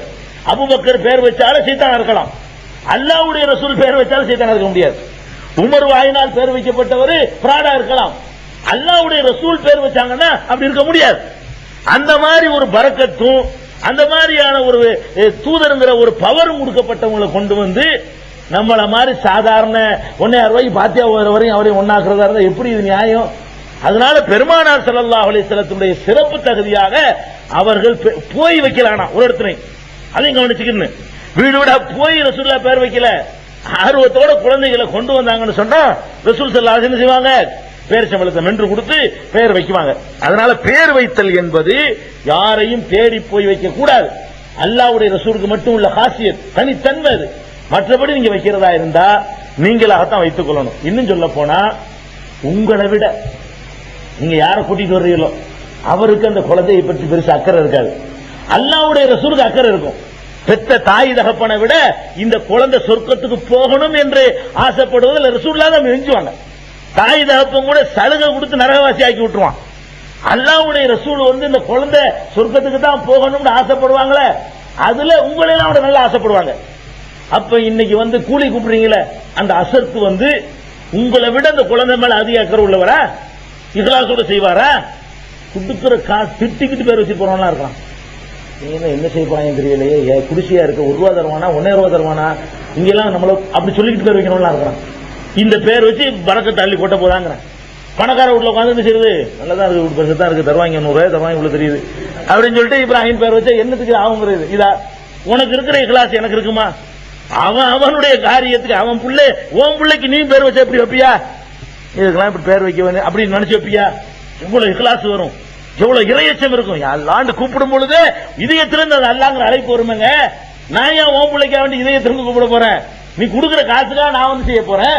நீ ஓம் பிள்ளைக்கு நீ அல்லாட்ட கேட்கும் பொழுது உள்ளத்திலிருந்து வரும், யா அல்லாஹ் இந்த குழந்தைய கொடுத்துட்டு இது சாலிஹாக்கல்லான்னு சொல்லி கேட்பிய அந்த பிரார்த்தனை. இன்னும் சொல்ல போனால் பெருமானார் ஸல்லல்லாஹு அலைஹி வஸல்லம் பிரார்த்தனைகளை வகைப்படுத்தும் பொழுது பெத்த அப்பன் பிள்ளைக்கு செய்யற துஆ ஏற்றுக்கொள்ளப்படும்.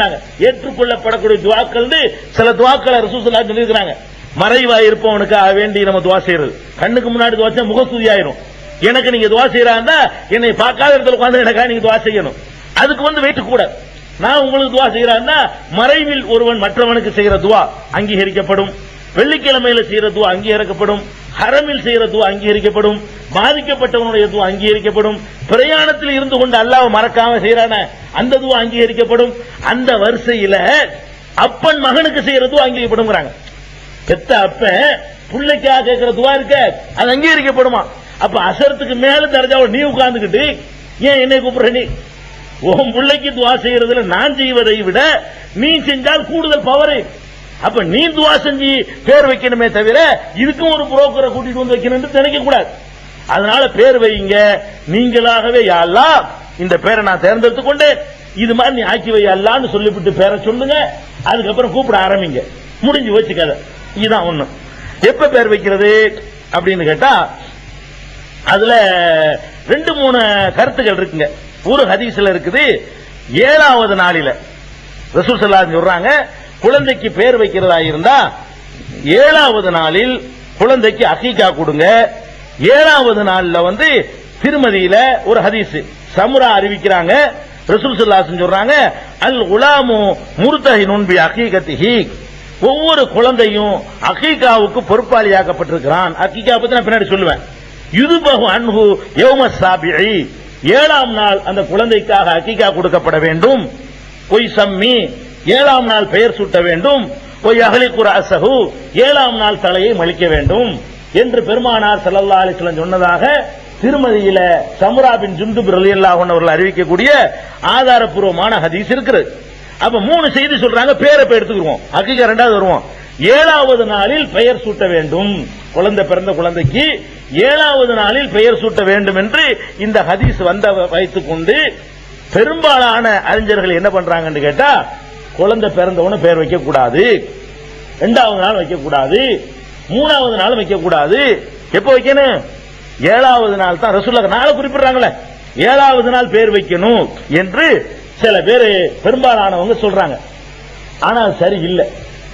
ஏன் சரியில்லைன்னு கேட்டா, 7வது நாள் வைக்கணும் என்பதற்கு என்ன பொருள் என்று கேட்டா, 7வது நாளைக்கு உள்ள வச்சிடணும் அர்த்தம்.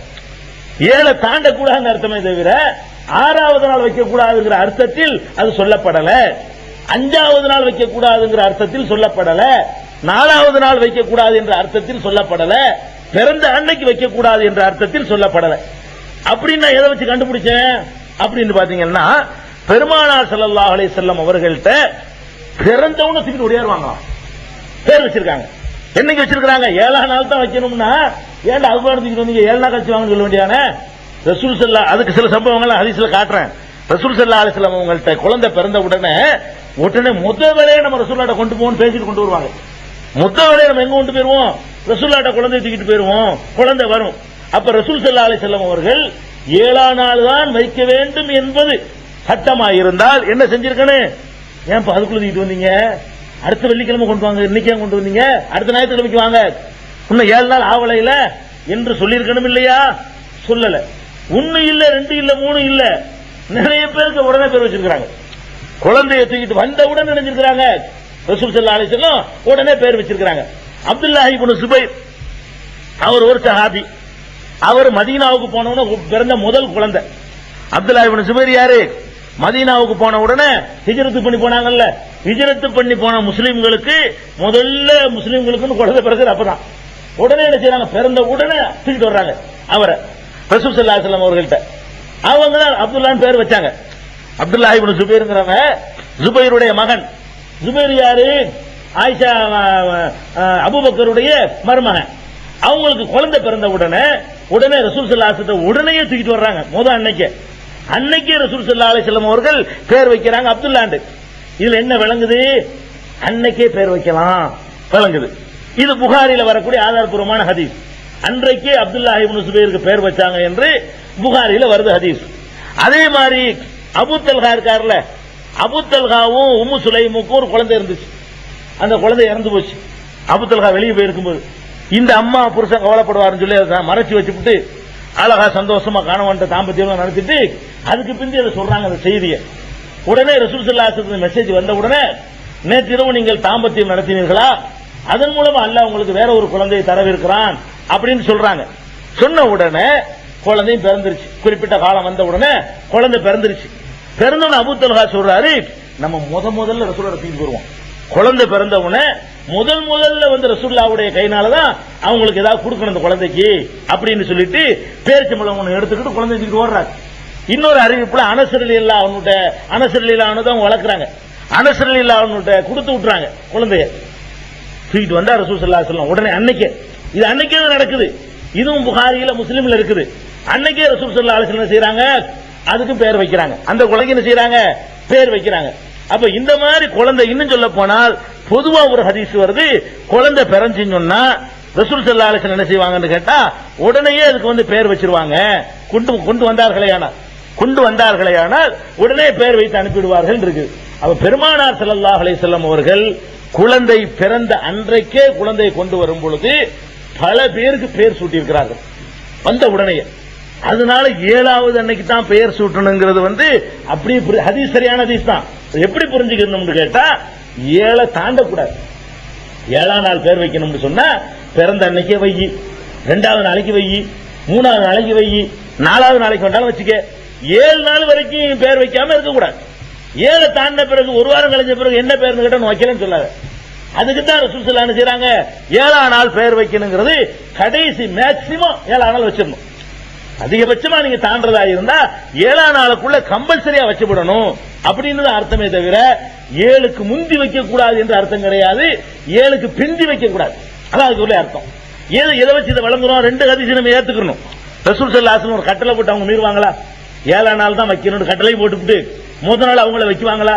அப்ப 7ஆம் நாள் வைக்கணும் என்ற கட்டளை எப்படி புரிஞ்சுக்கணும்னா 7 தாண்டக்கூடாது. இன்றைக்கு எத்தனை வீட்டுல 7 நாளைக்குள்ள பேர் வைக்கிறோம்? பிறந்த அன்னைக்கு பேர் வச்சவங்க எத்தனை பேரு? பிறந்த 3வது நாள் பேர் வச்சவங்க நம்ம எத்தனை பேரு? பிறந்து 1 மாசம் ஆகி பேர் வைக்க ஆட்கள்லாம் இருக்குது. இன்னைக்கு வரைக்கும் பார்த்துட்டு இருக்கோம். 2 மாசம் ஆகி பேர் வைக்காம உடனே வச்சு பண்ணும். லேட் பண்ணக்கூடாது. பேர் வைக்கிறது பெரிய சடங்கோ சம்பிரதாயமோ கிடையாது. சிம்பிளா ஒரு நல்ல ஒரு பேரை சொல்லி, அது இன்றைய நவீன யுகத்துல இன்னும் அந்த காலத்துல எங்க அத்தா வெளிநாட்டுக்கு போயிருந்தாருன்னா அவரோட தொடர்பு கொள்ள முடியுமா? கடிதம் போட முடியுமா? அவருக்கு ஒரு கருத்தாச்சும் கேட்க முடியுமா? இன்னைக்கு போன்லயே பேசி இந்த மாதிரி குழந்தை பிறந்துருச்சுங்க, இன்னைக்கு பிறந்தா நாளைக்கு பேசிடலாம் அத்தாட்ட.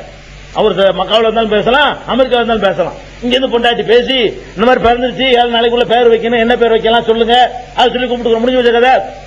அந்த காலத்திலேயே 7 நாளைக்குள்ள வச்சிருக்காங்கன்னா இந்த காலத்துல இன்னும் நல்லா வைக்கலாம். எல்லாரும் கலந்து வைக்கலாம், யாருடைய மனமும் கோணாம வைக்கலாம். அப்படிப்பட்ட தகவல் தொடர்பு சாதனங்கள்லாம் பெருகி இருக்கிற காலத்துல நம்ம வாழ்ந்துகிட்டு இருக்கிறோம். அதனால பேர் வைக்கிறதுங்கிற பெரிய சுமையாக்காதீங்க, சிம்பிளா வச்சுட்டு போயிருங்க. கஷ்டப்படாம லேசா 7 நாளைக்குள்ள நினைஞ்சிருன்னு வச்சிருன்னு. இது பேர் வைக்கிறதுல உள்ள முக்கியமான ஒரு சட்டம்.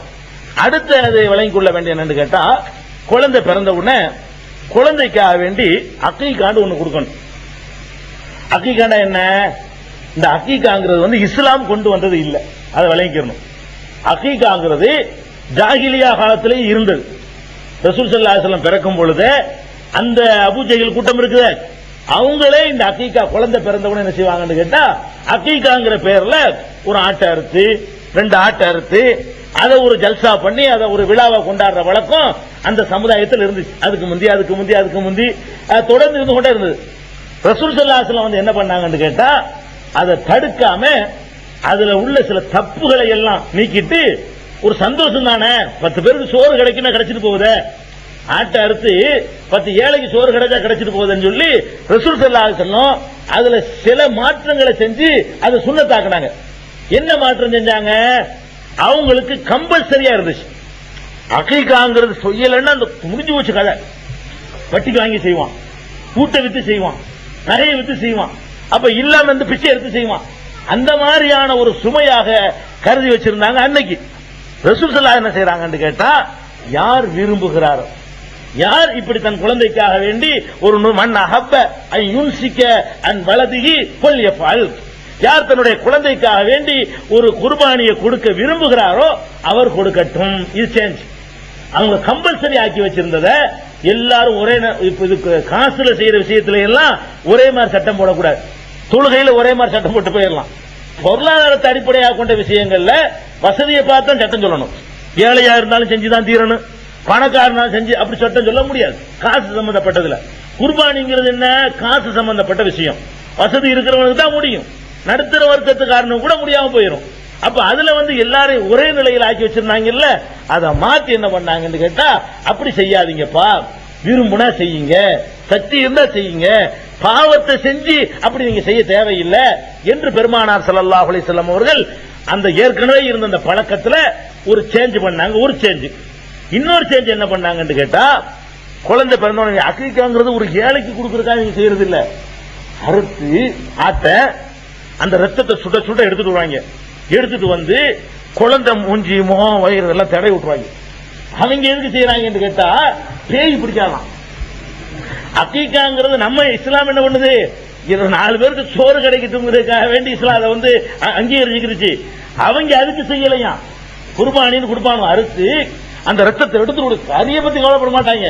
ரத்தத்தை எடுத்துட்டு குழந்தை தலையில மூஞ்சில முதுகுல வயிற்றுல எல்லாம் பூசி, இப்பதான் அந்த குழந்தை தன்னுடைய கவசத்தை போட்டுக்கிருச்சு, இனிமே எதுவும் பண்ண முடியாது, எல்லாத்துல இருந்து பாதுகாக்கப்பட்டுருச்சு அப்படின்னு சொல்லிட்டு இருந்தாங்க அன்னைக்கு.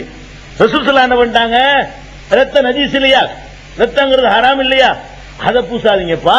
நீங்க குழந்தைக்கு தலையில மொட்டை அடிச்ச உடனே மொட்டை அடிச்சிருவாங்கல்ல, மொட்டை அடிச்சுட்டு தான் அதை பூசுவாங்களாம். தலைமுடிய மலிச்சிட்டு இந்த ஆட்டை அறுத்து அந்த ரத்தத்தை எடுத்து தலையில பூசி உடம்புலாம் பூசுறது. அது கெடுதின்னு சொல்ல போனா, முட்டை அடிச்சவன அங்கங்க சின்ன கத்திரை சிராய்ப்புகள் இருக்கு, அது வழியாக ரத்தத்தில் உள்ள கிருமிகள்லாம் உள்ள இறங்கு, ஒண்ணு கிடக்க ஒண்ணு கேடு ஏற்படுமே தவிர அதனால ஆட்டுடைய ரத்தத்துல கிருமிகள் இல்லாம இருக்குமா? இருக்கும். அந்த கிருமியோடு தேய்ச்சாண்டு வைங்க, சின்ன காயம் இருந்துச்சுன்னு வைங்க, அது காலாகாலத்துக்கும் பாதிக்கிற அளவுக்கு நோயை உண்டாக்கணும். இதை பாக்குறாங்க. என்ன புழு கிருக்கணுங்களா இருக்காங்க. ரசூல் ஸல்லல்லாஹு என்ன பண்றாங்கன்னு கேட்டா, நீங்க தலையில மொட்டை அடிச்சுட்டு சேர்க்கிறா இருந்தா குங்குமப்பு இருக்குல்ல, குங்குமப்பு அதை கொஞ்சம் தண்ணியில கரைச்சி அதை தேய்ச்சி விடுங்க. சுபஹானல்லாஹ், மாத்திர மாதிரியே போச்சு. தேய்க்கணுங்கிற தேய்க்கிறீங்களா, என்னத்தையே தேய்க்கிறதுக்கு நல்லதை தேய்ச்சிட்டு போ. இது என்ன ஒரு பெரிய மெடிசன் இது. இந்த புண்ணுகள் ஆத்தி விட்டுரும். அதான் முடி இறக்கின பிறகு இந்த காலத்துல அவ்வளவு ஷார்ப்பான கத்திலாம் வச்சிருக்கோம். அந்த காலத்து கத்தி கொண்டே இருந்தா ஒரு 8 வெட்டாவது இவ்வளவுதான் செய்யும். அந்த காலத்துல மொட்டடிக்கிற கத்தி வச்சு வெட்டினோம்னா, நம்ம சின்ன பிள்ளையா இருக்கும்போது பார்த்தா ஒரு 7-8 வெட்டோட தான் குழந்தைக்கு மொட்டடிக்க முடியும். வழங்குதா? இப்ப அந்த மாதிரிலாம் இல்ல, இன்னும் சூப்பரான ஆயுதங்கள்லாம் கண்டுபிடிச்சிட்டாங்க. அப்ப அதுக்கு முந்தின காலம் எப்படி இருந்திருக்கு, அந்த குழந்தை அப்படி கொதறி வச்சிருப்பாங்க தலைய மொட்டடிக்கிறாங்கிற பேர்ல.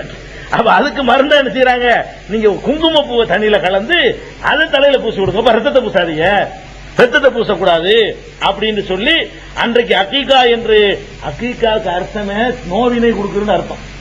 அது பேரே வச்சிருக்காங்க பாருங்க. அக்கீகான என்னது, தொல்லை கொடுக்குறன்னு அர்த்தம். சமுதாயத்துக்கு தொல்லை, குழந்தைக்கு தொல்லை, இப்படி எல்லாம் எக்கச்சக்கமான தொல்லை கொடுத்துருந்தானோ. அப்ப அதை மாத்தினாங்க ரசூலுல்லாஹி ஸல்லல்லாஹு அலைஹி வஸல்லம். இது ஒரு சேஞ்ச். அடுத்து என்ன பண்ணாங்கன்னு கேட்டா, அந்த கொடுக்கிறதுல ஆண் குழந்தையா இருந்தால், பிறந்தது ஆண் குழந்தையா இருந்தால் 2 ஆடு கொடுங்க. 2 ஆட்டை அறுத்து என்ன செய்யுங்க, அக்கீகா கொடுங்க. பெண் குழந்தை பிறந்துச்சுன்னு சொன்னா 1 ஆட்டை நீங்க அக்கீகா கொடுங்க. இது ஆணு பெண்ணை வித்தியாசப்படுத்துறதுங்கிற மாதிரி நீங்க எடுத்துக்கொள்ள கூடாது. என்ன சைக்காலஜிக்கல் என்னன்னு கேட்டா, ஒரு ஆம்பளை மனிதனுடைய மகிழ்ச்சிக்கு உள்ள அளவு, நீங்க என்னத்தான் நீங்க பயான் பண்ணாலும் பிரச்சாரம் பண்ணாலும், ஆம்பளை பிள்ளை பிறக்கும் போது உள்ள மகிழ்ச்சிக்கும் பொம்பளை பிள்ளை பிறக்கும் போது மகிழ்ச்சிக்கு வித்தியாசம் இருக்கா இல்லையா? இவன் சம்பாதிப்பான், சோறு போடுவான்னு ஒண்ணு இருக்குல்ல. என்ன இருந்தாலும் 2 பேரும் சமான் இருந்துட்டா கூட புள்ளைங்கிற வகையில இவன் உழைக்குவான், இவன் சம்பாதிப்பான், சோறு போடுவான், காலமெல்லாம் வச்சு காப்பாத்துவான். இது யார் வீட்டுக்கோ போய் சோறாக்கி போட போகுது அப்படிங்கிற மாதிரி உள்ளுக்குள்ள இருக்கிறதுனால சைக்காலஜிக்கலாவே இந்த மகிழ்ச்சி குறைவா தான் எல்லாத்துக்கும் இருக்கும். அப்ப அப்படிப்பட்டத கவனத்துல கொண்டு, ஆம்பளை பிள்ளைன்னு சந்தோஷப்படுறீங்கள, கொஞ்சம் கூட சந்தோஷம் இருக்குல்ல, கொஞ்சம் கூட கொடு. இதை கொஞ்சம் குறைச்சத சந்தோஷப்படுற, குறைச்சு கொடு, 1 ஆட்டை கொடு அப்படின்னு சொல்லி ரசூல் ஸல்லல்லாஹு அலைஹி வஸல்லம் அக்கீகாவை சொல்லும் பொழுது சொன்னாங்க. அதாவது அக்கீகா கொடுக்கிற பத்தி, மஅல் குலாமி அக்கீகத்துன், ஒவ்வொரு குழந்தைக்கும் அக்கீகா இருக்கிறது. ஃபஅஹ்ரீகு அன்ஹு தமன், அதற்காக வேண்டி 1 ஆட்டை ரத்தத்தை ஓட்டுங்கள். வஅமீது அன்ஹுல் அதா, அந்த குழந்தைகிட்ட இருக்கிற அருவருப்பானவைகளை எல்லாம் நீக்கி விடுங்கள் என்று சொல்லி புகாரியில, அபுதாவுதுல, திருமதியில, அகமதுல, நசையில, இப்னு மாஜாவுல 6 நூல்கள்ல, முஸ்லிமை தவிர மீது உள்ள 6 நூல்கள்லையும் இந்த ஹதீஸ் இடம்பெற்றிருக்கிறது. அக்கீகாவை பத்தின ஹதீஸ். இன்னொரு ஹதீஸ்ல என்ன இருக்குன்னு கேட்டா, குல்லு குலாமின் ரஹீனத்துன் பி அகீகத்திஹி, ஒவ்வொரு குழந்தையும் அகீகாவுக்கு பொறுப்பாளியாக ஆக்கப்பட்டிருக்கிறது. துதுபஹு அன்ஹு யௌம சாபியஹி, 7ஆம் நாள் அதை அறுக்க வேண்டும் என்று சொல்லி ரவாஹுல் ஹம்சா, 5 நூல்கள்ல இந்த ஹதீஸ் இடம்பெற்றிருக்கு. அகமது, அபுதாவுத், திருமதி, நசை, இப்னு மாஜா, 5 நூல்கள் இடம்பெற்றிருக்குது. இது மாதிரியான ஹதீஸ்களை வைத்துக் கொண்டு அதை செய்யணும். அதுக்கப்புறம் ஆயிஷா நாயகி அறிவிக்கிறாங்க, இப்னு ஹிப்பான், பைஹகி, அகமது, திருமதி ஆகிய 4 நூல்கள்ல இடம்பெற்றிருக்கக்கூடிய ஹதீஸ், அனில் குலாமி ஷாத்தானி வ அனில் ஜாரியத்தி ஷாத்துன், ஆண் குழந்தைக்கு 2 ஆடுகள், பெண் குழந்தைக்கு 1 ஆடு என்ற கணக்கில் நீங்கள் அக்கீகா கொடுங்கள். அப்ப அக்கீகா என்பது எவ்வளவு கொடுக்கணும்னு சொன்னா அதுக்கு ஒரு வரம்பு கட்டுறாங்க. வசதி கோடீஸ்வரனா இருக்கிறான், 100 ஆட்டை போட்டு அறுத்து கொடுத்து சமுதாயத்துக்கு சிரமத்தை உண்டாக்கிறாங்க. நீ எவ்வளவுதான் உங்ககிட்ட வசதி இருந்தாலும் மேக்சிமம் கொண்டு வர்றாங்க. அவன் என்ன பண்ணிக்கிட்டு இருந்தான், அதுல அக்கீகாவுல பணத்திமுறை காட்டுவதற்கு இந்த குழந்தையை கருவியா பயன்படுத்துவான். பணக்காரனா இருக்கான வைங்களேன், வர்ற நீ நேத்து 3 எடுத்தியா, என் பிள்ளைக்கு 10 இருக்கிறேன் அப்படிமா. அப்ப இது எதுக்கு இருக்கிறான் இவன், ஏழைக்கு கொடுக்க அந்த நோக்கம்லாம் கிடையாது. என்னைய நீ பணத்துல மிஞ்சிருவியா அப்படின்னு சொல்லி குழந்தை பிறந்ததை வச்சுக்கொண்டு தன்னுடைய பணத்திமுறை பறைசாற்றுவதற்கு அன்றைக்கு பயன்படுத்திக்கிட்டு இருந்தான். அப்ப ரசூல் ஸல்லல்லாஹு அலைஹி வஸல்லம் என்ன செய்யறாங்கன்னு கேட்டா, பணக்காரனா இருந்தாலும் சரி, ஏழையா இருந்தாலும் சரி, அதை வச்சு வேறுபாடு இல்ல. மேக்சிமம் 2 தான், ஆம்பளை பிள்ளைக்கு, பொம்பளை பிள்ளைக்கு 1. சரி, ஆம்பளை பிள்ளை பிறந்து போச்சு, 1 தான் கொடுக்கறதுக்கு வசதி இருக்குது, பிட்டு தேவையில்லை. அது 2 கம்பல்சரியா சிறப்பா அப்படின்னு பாத்தீங்கன்னா, ஆம்பளை பிள்ளை பிறந்தும் கூட 1 ஆடு கொடுக்க வசதி இருந்தால் அதான் சக்தின்னு அதை கொடுக்கலாம். அதனால அவர் அக்கீகாவுடைய சுன்னத்தை இழக்க மாட்டார். யாருக்கு 2, யாருக்கு 2 கொடுக்க சக்தி இருக்குதோ, கடன் வாங்காம, வட்டிக்கு வாங்காம, பிச்சை எடுக்காம, அது எதிர்கால வாழ்க்கையை பாதிக்காம 2 கொடுக்க சக்தி இருக்கிறதோ அவர் 2 கொடுக்கலாம். 1 தான் ஆம்பளை பிள்ளை பிறந்திருக்குது, 1 தான் அவருக்கு சிரமம் இல்லாமல் கொடுக்க முடியும், 1 தான் கொடுக்க முடியும், விட தேவையில்லை. அதுக்கு என்ன ஆதாரம், 1 ஆடை கொடுத்திருக்கிறதுக்கும் ஆதாரம் இருக்கிறது. எப்படி இருக்குன்னு கேட்டா, புரைதா அல் அஸ்லமி என்ற சஹாபி அறிவிக்கிறாங்க, குன்னாபில் ஜாஹிலியத்தி, அறியாமை காலத்திலே வந்து நாங்கள் இதா உளிதலி அகதினா உலாமுன், எங்களுக்கு குழந்தை பிறக்குமையானால் லபக சாத்தன், ஒரு ஆட்டை அறுத்து ஒரு அத்தக ரசஹூபி தமிகா, ரத்தத்தில் அந்த தலையை ரத்தத்துக்கு தலையில பூசி கொண்டு இருந்தோம்.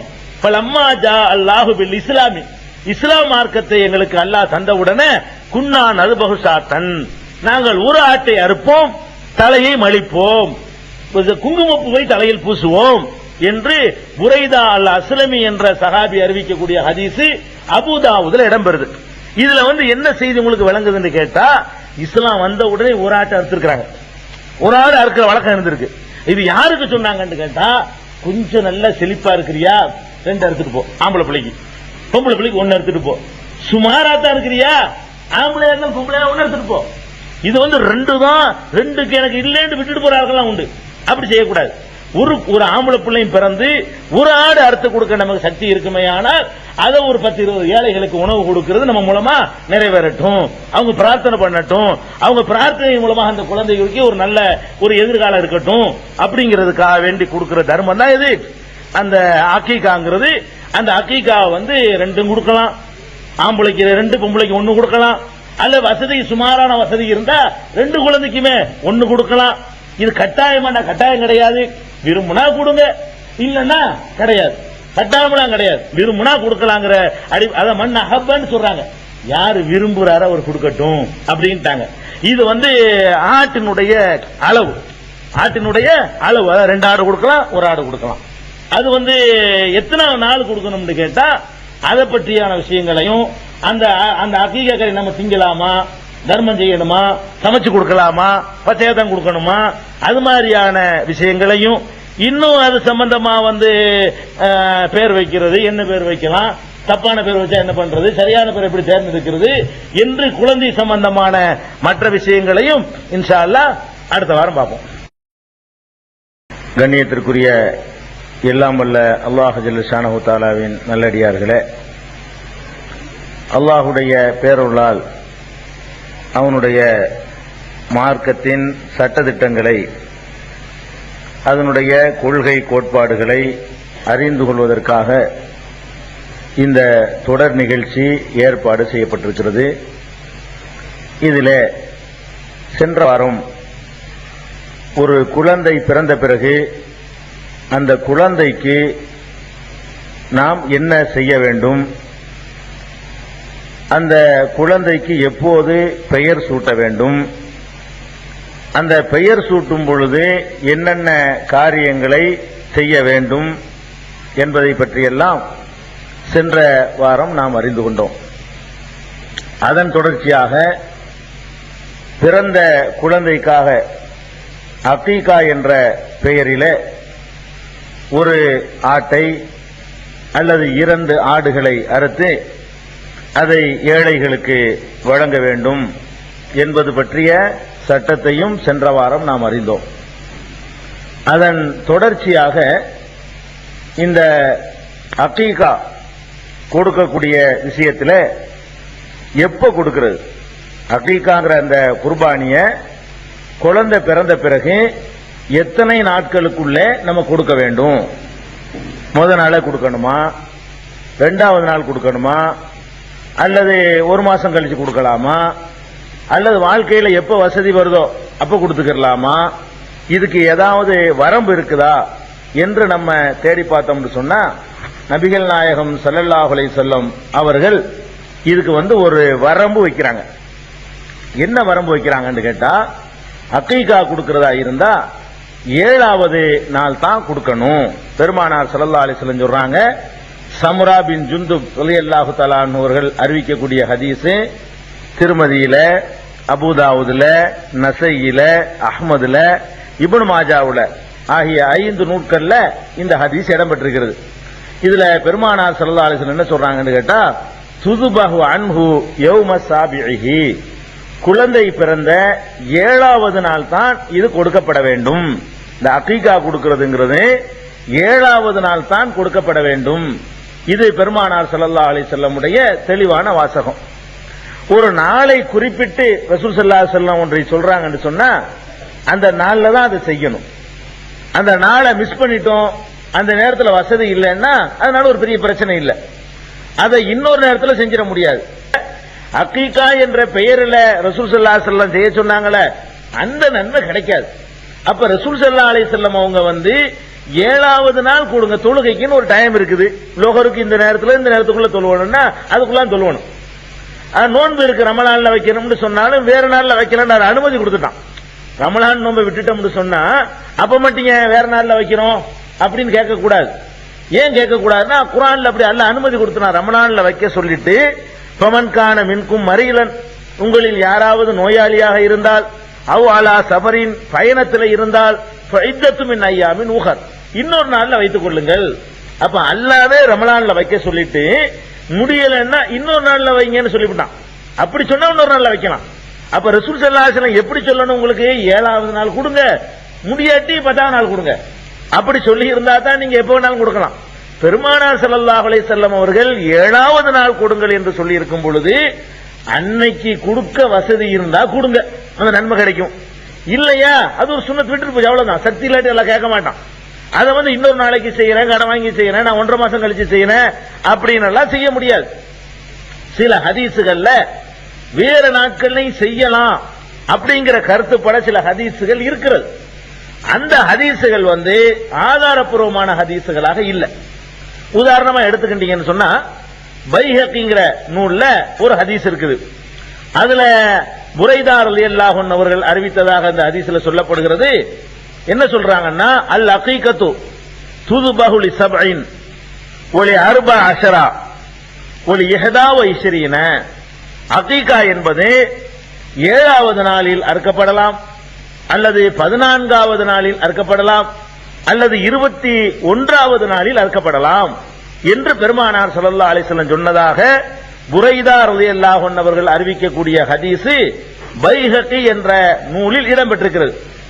இந்த பைஹகிங்கிற நூல்ல வரக்கூடிய இந்த ஹதீஸ்ல இஸ்மாயில் பின் முஸ்லிம் என்ற பெயருடைய ஒருத்தர் அறிவிக்கிறார்.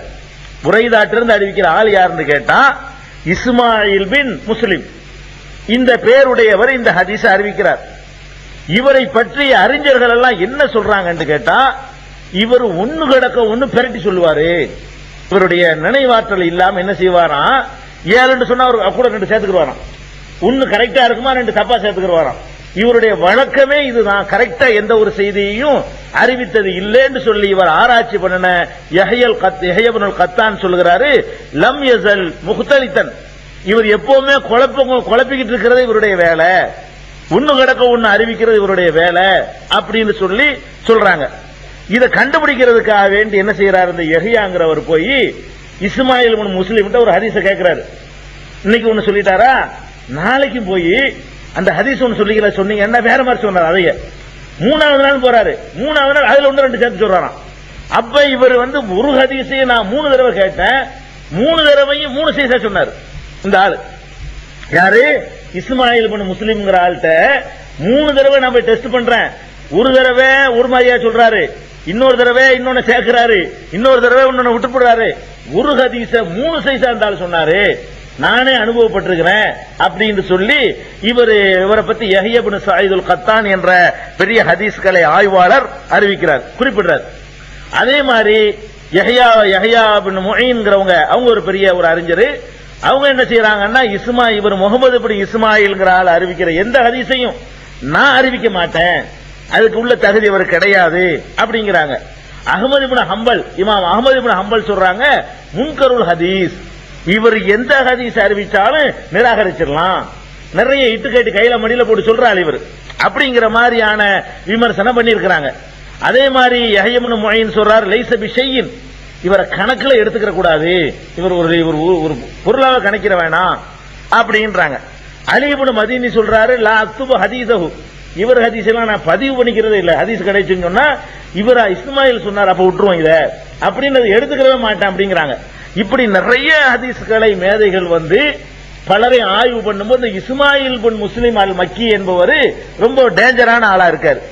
இவருடைய அறிவிப்புல தான் 7 இல்லாட்டா 14 இல்லாட்டி 21 வருதே தவிர சரியான அறிவிப்புல 7 தான் வருது. 7 அறுக்கணும் என்று சொல்லக்கூடிய அறிவிப்புல எந்த குறையும் கிடையாது. அதுவும் ரசூல் ஸல்லல்லாஹு அலைஹி வஸல்லம் தான் சொல்லப்படுது. 14 அல்லது 21 சொல்லக்கூடியத சொல்ற ஆள் யாருன்னு பார்த்தா கொஞ்சம் குழப்புற ஆள் இருக்காரு. உங்களுக்கு 2 செய்தி கிடைக்குது. அப்ப 2 செய்தி என்ன கிடைக்குது? உங்க தகப்பனார் வெளிநாட்டுல இருந்து 8ஆம் தேதி வருவாரு அப்படின்னு ஒருத்தர் சொல்ற நம்பிக்கையான ஆளு. இன்னொருத்தர் வர்றாரு பொய் சொல்ற இருந்தாலும் வேலை. 8 வந்தாலும் வருவாரு, 9 வந்தாலும் வருவாரு, 12 வந்தாலும் வருவாருன்னா நீங்க எதை ஏத்துக்குருவீங்க? 2 பேரையும் பாப்பீங்க. இவன் பொய், இவனுக்கு இதே வேலை தானே, உன்னை கூட கொஞ்சம் சேர்த்து சொல்லுவான். ஏதோ 8ஆம் தேதி வர்ற செய்தி அவனுக்கு கிடைச்சிருக்கு, அதை கூட 2 சேர்த்து இவன் சொல்றான், இது நம்ம ஏத்துக்கிற கூடாதுன்னு சொல்லிட்டு நம்ம முடிவு பண்ணிக்கிறோம். இது துன்யாவுல அப்படி செய்யும் போது ஆகிரத்து விஷயத்துல என்ன இருக்கணும்? ரொம்ப கேர்ஃபுல்லா கவனமா இருக்கணும். இவரு சரியில்லாத ஆளு. அதனால இந்த ஒரு அடிப்படையில் நம்ம என்ன செஞ்சிடக்கூடாது? இதை செஞ்சிடக்கூடாது. அதுக்கப்புறம் இன்னொன்னு இருக்குது. ரசூல் ஸல்லல்லாஹு அலைஹி வஸல்லம் அவங்க பெரிய ஆளா போன உடனே 40 வயசு நபி அவ்வளவு ஆகி பிற்காலத்துல தனக்குரிய அகீகாவை கொடுத்தாங்க அப்படின்னு ஒரு இட்டுக்கட்டி வச்சிருக்காங்க. இது எல்லா ஹதீஸ்களை மேதைகளுமே இது இட்டுக்கட்டப்பட்ட ஹதீஸ் நிராகரிச்சுட்டாங்க. அதாவது அகீகா கொடுக்கிறது அப்பனுக்கு தான் கடமையே தவிர குழந்தை கடமை கிடையாது. அகீகா யாரு கொடுக்கணும்? அகீகா குழந்தையின் மீதா கடமை. அகீகா என்பது அவங்கள பெற்ற தகப்பனார் மீது கடமையாகுமே தவிர பிள்ளைகள் மீது கடமையாவாது. ரசூல் ஸல்லல்லாஹு அலைஹி வஸல்லம் என்ன பண்ணாங்களா? 40 வயசு ஆன உடனே நமக்கு அகீகா கொடுத்தாங்களா இல்லைன்னு தெரியல நினைச்சுக்கிட்டு அவங்கள அகீகா கொடுத்தாங்க அப்படின்னு இட்டு கட்டிருக்காங்க. இது 2 விதத்தில் தப்பு. ஒண்ணு இப்ப அப்படி சம்பவம் நடக்கிறதுக்கு சரியான ஹதீஸா இல்ல, எல்லாரும் இட்டு கட்டப்பட்டதுட்டாங்க. 2வது அகீகா கொடுக்கிற பழக்கம் அந்த சமுதாயத்தில் இருந்துச்சு. நான் போன வாரமே சொல்லியிருக்கிறேன். அகீகா என்ற பெயர்ல குழந்தை பிறந்த உடனே ஆட்டை அறுத்து தலையில் ரத்தத்தை பூசி கொடுக்கிற வழக்கம் அறியாமை காலத்தில் இருந்துச்சு. பெருமானார் ஸல்லல்லாஹு அலைஹி வஸல்லம் அவர்கள் பிறந்த நேரத்தில் நல்ல வசதியான உங்க பாட்டனார் இருந்தாரு. அவங்களுடைய பெரிய தகப்பனார்ல வசதியா இருந்தாங்க. அவங்களெல்லாம் என்ன செஞ்சிருப்பாங்க? கண்டிப்பா அந்த ஊர் வழக்கப்படி வசதி, நல்ல குலம், நல்ல செல்வாக்குள்ள ஃபேமிலி அவங்க கண்டிப்பா கொடுத்திருப்பாங்க அறியாமை காலத்திலேயே. அப்ப அகீகா என்பது என்னமோ ரசூலுல்லாஹ் முதல் சொன்ன மாதிரி நம்ம நினைச்சுக்கிற கூடாது. ஏற்கனவே இருந்தது, அதுல சில மாற்றங்களை கொண்டு வந்தாங்க பெருமானார் ஸல்லல்லாஹு அலைஹி வஸல்லம். ரத்தத்தை தலையில பூசிக்கிறாங்க, அது வேணான்னு சொன்னாங்க. அதனால 7வது நாள் கொடுங்கள் என்றுதான் ஹதீஸ் இருக்கிறது. சக்தி இருந்தா 7வது நாள் கொடுங்க. 7வது நாள் கொடுக்கிற அளவுக்கு சக்தி இல்லையா, விட்டுருங்க, அவ்வளவுதான். அதை போட்டு அழட்டிக்கிற வேண்டிய தேவையில்லை. வேற வேற தர்மங்கள் செஞ்சீங்கன்னா தர்மத்துடைய நன்மை கிடைக்கும். அதுக்கு பேர் அகீகா என்று சொல்லப்படாது. 7 தாண்டி கொடுக்கிறதுக்கு எந்த ஒரு ஆதாரபூர்வமான ஹதீஸுமே கிடையாது.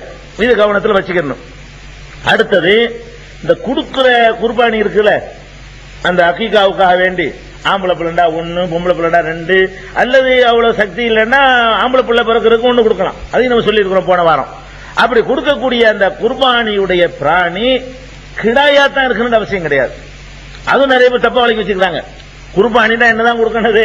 கிடாய் தான் கொடுக்கணும், கிடாய் தான் கொடுக்கணும் இல்ல. அது மார்க்கத்தில் நம்ம விளங்காம ஆடெல்லாம் தாங்க சாப்பிட மாட்டோம். நம்ம ஆடு கிடாய் தான் சாப்பிடும், ஆடுனா சாப்பிடக்கூடாது, ஆட்டுறதுக்கு தாங்க என்னமோ பன்றி எடுத்த மாதிரி நம்ம என்ன செய்வோம் சொல்லிக்கிறோம். அதை விரும்பாட்டி சாப்பிடாம இருக்கலாம். இஸ்லாமிய மார்க்கத்தை பொறுத்த வரைக்கும் ஒன்னு சாப்பிடலாம்னு சொன்னா அதுல உள்ள ஆணையும் சாப்பிடலாம், பெண்ணையும் சாப்பிடலாம். அப்ப கோழிக்கு மட்டும் இப்படி செய்யறீங்களா? சேவலை மட்டும் தின்று கோழி விடுறீங்களா? கோழிக்கு மட்டும் என்ன பண்றீங்க? சேவலை தின்னுட்டு கோழி திங்க கூடாது அப்படியே சொல்றீங்க. அதே மாதிரி தான் மற்றதுக்கு எடுத்துக்கொள்ளணும். அதனால மீன் இருக்குது, ஆண் மீனா பார்த்து பொறுக்கியா திம்பிய அப்படியே சாப்பிட்டு இருக்கிறோம். ஒன்னு ஹலால்னு சொன்னா அது உயிரினமா பார்க்கணுமே தவிர அது ஆனா பெண்ணான்லாம் பார்க்க தேவை கிடையாது. அது சாப்பிடுறதுக்கு ஹலால் ஆக்கப்பட்டிருக்கு. அது எல்லாமே அதுல உள்ள எல்லாமே ஹலால் இருந்தா புரிஞ்சுக்கிறணும். இது நம்மளா கூட சொல்லல. உம்மு குர்சி என்ற ஒரு பெண்மணி சஹாபி அவங்க அறிவிக்கிறாங்க, ரசூல் ஸல்லல்லாஹு அலைஹி வஸல்லம் அவங்கள்ட்ட நான் அகீகாவை கேட்கும் பொழுது ரசூல் ஸல்லல்லாஹு அலைஹி வஸல்லம் சொன்னாங்க, லா யலுர்ருக்கும் லுக்ரானன் குன்ன அவ் இனாதா. அறுக்கப்படுகிற அந்த பிராணி ஆண் பிராணியாக இருந்தாலும் பெண் பிராணியாக இருந்தாலும் அதனால எல்லாம் ஒண்ணு தப்பு இல்ல, கொடுக்கலாமான்னு நம்ம போய் கேட்கறாங்க. ஆடுதான் இருக்கு கொடுக்கலாமான்னு கேட்டுப்பாங்கன்னு நினைக்கிறேன். அந்த பதில இருந்து விளங்குது என்ன கேட்டாங்கன்னு வரல. ஆடுதான் இருக்கு கிடாய் இல்லையா, அதை கொடுத்துடலாமான்னு கேட்டிருப்பாங்க. ரசூல் ஸல்லல்லாஹு என்ன பதில் சொல்றாங்க? கேட்காம இந்த பதில் வராது.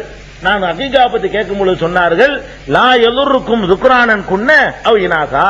அந்த அறுக்கப்படுற பிராணி ஆணா இருந்தாலும் பெண்ணா இருந்தாலும் அதனால எந்த பாதகமும் இல்ல, நீங்க எதை வேணாலும் அறுத்துட்டு போங்க. அதனால நம்ம வீட்டுல ஆடுதான் இருக்கு, ஆட்டை எடுத்துட்டு போயிட வேண்டியதான். அல்ல கிடா வாங்குறப்ப காசு அதிகமா இருக்கு, ஆடு சீப்பா இருக்கு, அது சக்தி இருக்குது, வாங்கி கொடுத்துட வேண்டியதான். அது ஒண்ணும் தப்பு கிடையாது. அது பிடிக்காதவங்க ஒருத்தர் திங்காம போன அது வேற விஷயம். ஆனா மார்க்கத்தில் என்ன இல்ல, கிட்டாதான் வாங்கணும் அது அப்படின்லாம் ஒரு ரிஸ்க் எடுத்துக்கிட்டு இருக்க வேண்டிய அவசியம் கிடையாது. இது முக்கியமா வழங்கிற வேண்டிய விஷயம். அடுத்தது நம்ம சமுதாயத்தில் குழந்தை பிறந்த உடனே ஒரு தவறான ஹதீஸின் அடிப்படையில் ஒரு நடைமுறை இருக்குது. என்ன நடைமுறைன்னு கேட்டா, அந்த முடி இறக்குறாங்கல்ல, ஃபர்ஸ்ட் முடி, அந்த முதல் தடவை முடிய வலிப்பாங்க இல்லையா, தலைமுடி எடுக்கிறாங்கல்ல, அத முடி எடுத்த உடனே அந்த முடியுடைய எடைக்கு எடை அதை நிறுத்து, காசையோ வெள்ளியவோ தங்கத்தையோ தர்மம் செய்யணும் அப்படின்னு சொல்லி சில பேர் சொல்லி வச்சிருப்பாங்க போல இருக்கு. அதுக்கு தத்துவமும் சொல்லிக்கிடுவாங்க. என்ன தத்துவம்? குழந்தைய வர்றான், ஒண்ணும் கொண்டு வரலாம், கொண்டு வந்து இதுதான் முதல்லயே தர்மம் செய்யறானா. அதாவது கொண்டு வந்ததை வரும்போது அவன் கொண்டு வந்தது எது? கையை காலை வெட்டி போட முடியாதுல, முடியத்தான் கொண்டு வந்தான். அப்ப அந்த முடியவே தர்மம் செஞ்சோம்னு சொன்னா அவன் கொண்டு வந்தது அவன் தர்மம் செஞ்சுட்டான். வயிற்றுல இருந்து வரும்போது எதை கொண்டு வந்தானோ, எதோட பிறந்தானோ அதை அல்லாஹ்வுடைய பாதையில கொடுத்துட்டான்னு ஒரு தத்துவம் வேற இருக்கு. என்ன செய்வாங்க? சொல்லிக்கிடுவாங்க. தர்மம் செய்ய வேண்டியதான், எவ்வளவு நாள் தர்மம் செய்யலாம், அது வேற விஷயம். தர்மம் செய்யலாம், எவ்வளவு நாள் செய்யலாம். அந்த குழந்தைக்கு நன்மை சேர்ப்பதற்காக வேண்டி நம்ம என்னத்தெல்லாம் விரும்புறோமோ அந்த அளவுக்கு தர்மம் செய்யலாம், அது வேற விஷயம். இந்த முடிய கொண்டே மலிச்சு அதை எடை போட்டு அதை தர்மம் செய்யணும் அப்படிங்கிறது இருக்குது. அப்படி மார்க்கம், அப்படி உள்ள மார்க்கம் கிடையாது. இது சக்திக்கு உட்பட்டு தான். ஒரு குழந்தைக்கு முடிய இல்லாம பிறகு பணக்காரனா இருப்பான், அவன் பெரிய பணக்கார வீட்டு பிள்ளை ஆளா இருப்பான். அவன் வீட்டு குழந்தைக்கு என்ன இருக்கு? 50 கிராம் கூட சேராது. ஒன்னும் சோத்து கொள்ளி இல்லாம இருப்பான், அவன் 1/2 கிலோட முடியோட வருவான். இப்ப என்ன பண்றது? இப்ப இப்படியா மார்க்கத்துல பொருளாதார விஷயத்துல சக்தியத்தான் இந்த மார்க்கம் பார்க்கும். அந்த குழந்தைக்கு எவ்வளவு முடி இருக்கு அந்த அளவுக்கு தர்மம் செய்யுன்னு சொன்னா அப்படி உள்ள மார்க்கம் கிடையாது. ஆனா அதை என்ன செய்யறாங்கன்னு கேட்டா அதுக்கு சில ஹதீஸ் இருக்குது. என்ன ஹதீஸ் இருக்குன்னு கேட்டா, ஃபர்ஸ்ட் திருமதியிலையும் அபூதாவுதுலையும் இடம்பெற்றிருக்கக்கூடிய ஒரு ஹதீஸ்.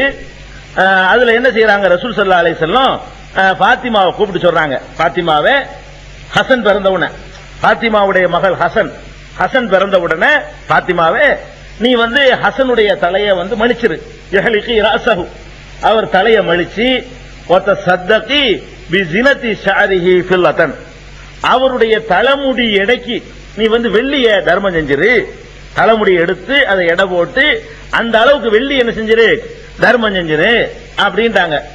இது கால அவங்க சொல்றாங்க, அலி சொல்றாங்க, வசந்துஹு, நான் அதை எடை போட்டேன். கான வசுனுஹு திர்ஹமன், ஒரு திர்கம் இருந்துச்சு, அல்லது பால திர்ஹமின், அதை விட குறைவான எடை இருந்துச்சு, அதை நாங்கள் தர்மம் செஞ்சோம் அப்படிங்கிற ஒரு ஹதீஸ் அலி ரலியல்லாஹு அன்ஹு அறிவிப்பதாக ரசூல் ஸல்லல்லாஹு அலைஹி வஸல்லம் சொல்லி அலி ரலியல்லாஹு அன்ஹு அறிவிப்பதாக திருமதியிலையும் அபூதாவுதுலையும் இந்த ஹதீஸ் இடம்பெற்றிருக்குங்க. இதுல ரெண்டு விஷயத்தை நீங்க கவனிக்கணும். அதாவது இதை அறிவிக்கிறாங்கல்ல ஆட்கள், ஹதீஸை பொறுத்த வரைக்கும் ஒரு ஆள்கிட்ட இன்னொரு ஆள் அறிவிக்கிறாரு கேட்டா அவர் அந்த முந்தின அறிவிப்பாளரை பார்த்திருக்கணும், அவரை சந்திச்சிருக்கணும். இப்ப காந்தி சொன்னதாக நான் ஒன்னு அறிவிச்சா நீங்க நம்ப முடியாது. ஏன்னா நான் காந்தியை பார்க்கல. நீ எப்படிப்பா காந்தி சொன்ன, உனக்கு எப்படி தெரியும்? நீங்க என்கிட்ட கேட்கணும். காந்தி சொன்னது அறிவிக்கிறாங்க, காந்தி யார் பார்த்தாரோ அவர் என்கிட்ட சொல்லணும். அவர் சொன்னாரு நான் வேண்டாம் அறிவிக்கலாம். அது உண்மையா இருக்கலாம் பொய்யா இருக்கலாம், அது ஒரு விஷயம். குறைஞ்சபட்சம் என்ன இருக்கணும்? ஒருவர் சொல்வதாக ஒரு சம்பவம் நடந்ததாக அறிவிக்கிறதா இருந்தா அந்த சம்பவம் நடக்கும் போது அவர் அதை பிரசண்டா இருந்திருக்கணும், அதை பார்த்திருக்கணும், காதல கேட்டிருக்கணும். அவர் தான் அவர் வழியாக அறிவிக்க முடியும். இப்ப நூல் வடிவுல ஹதீஸ் வந்த பிறகு நம்ம அப்படி பாக்குறது இல்ல. அபூ ஹுரைரா சொன்னாரு சும்மா அறிவிச்சுட்டு போயிருவோம். ஆனா ஹதீஸுகள் எழுதப்படாத காலங்கள்ல ஒருவர் சொல்றாருன்னு சொன்னா உனக்கு யார் சொன்னான்னு கேட்பாங்க. அந்த 120 200 அந்த 200 வருஷத்துக்குள்ள, ஹிஜ்ரி 200க்குள்ள உனக்கு யார் சொன்னான்னு இவரை சொல்லுவாங்க. உங்களுக்கு யார் சொன்னு கேட்பாங்க, நீ அவரை சொல்லுவீங்க.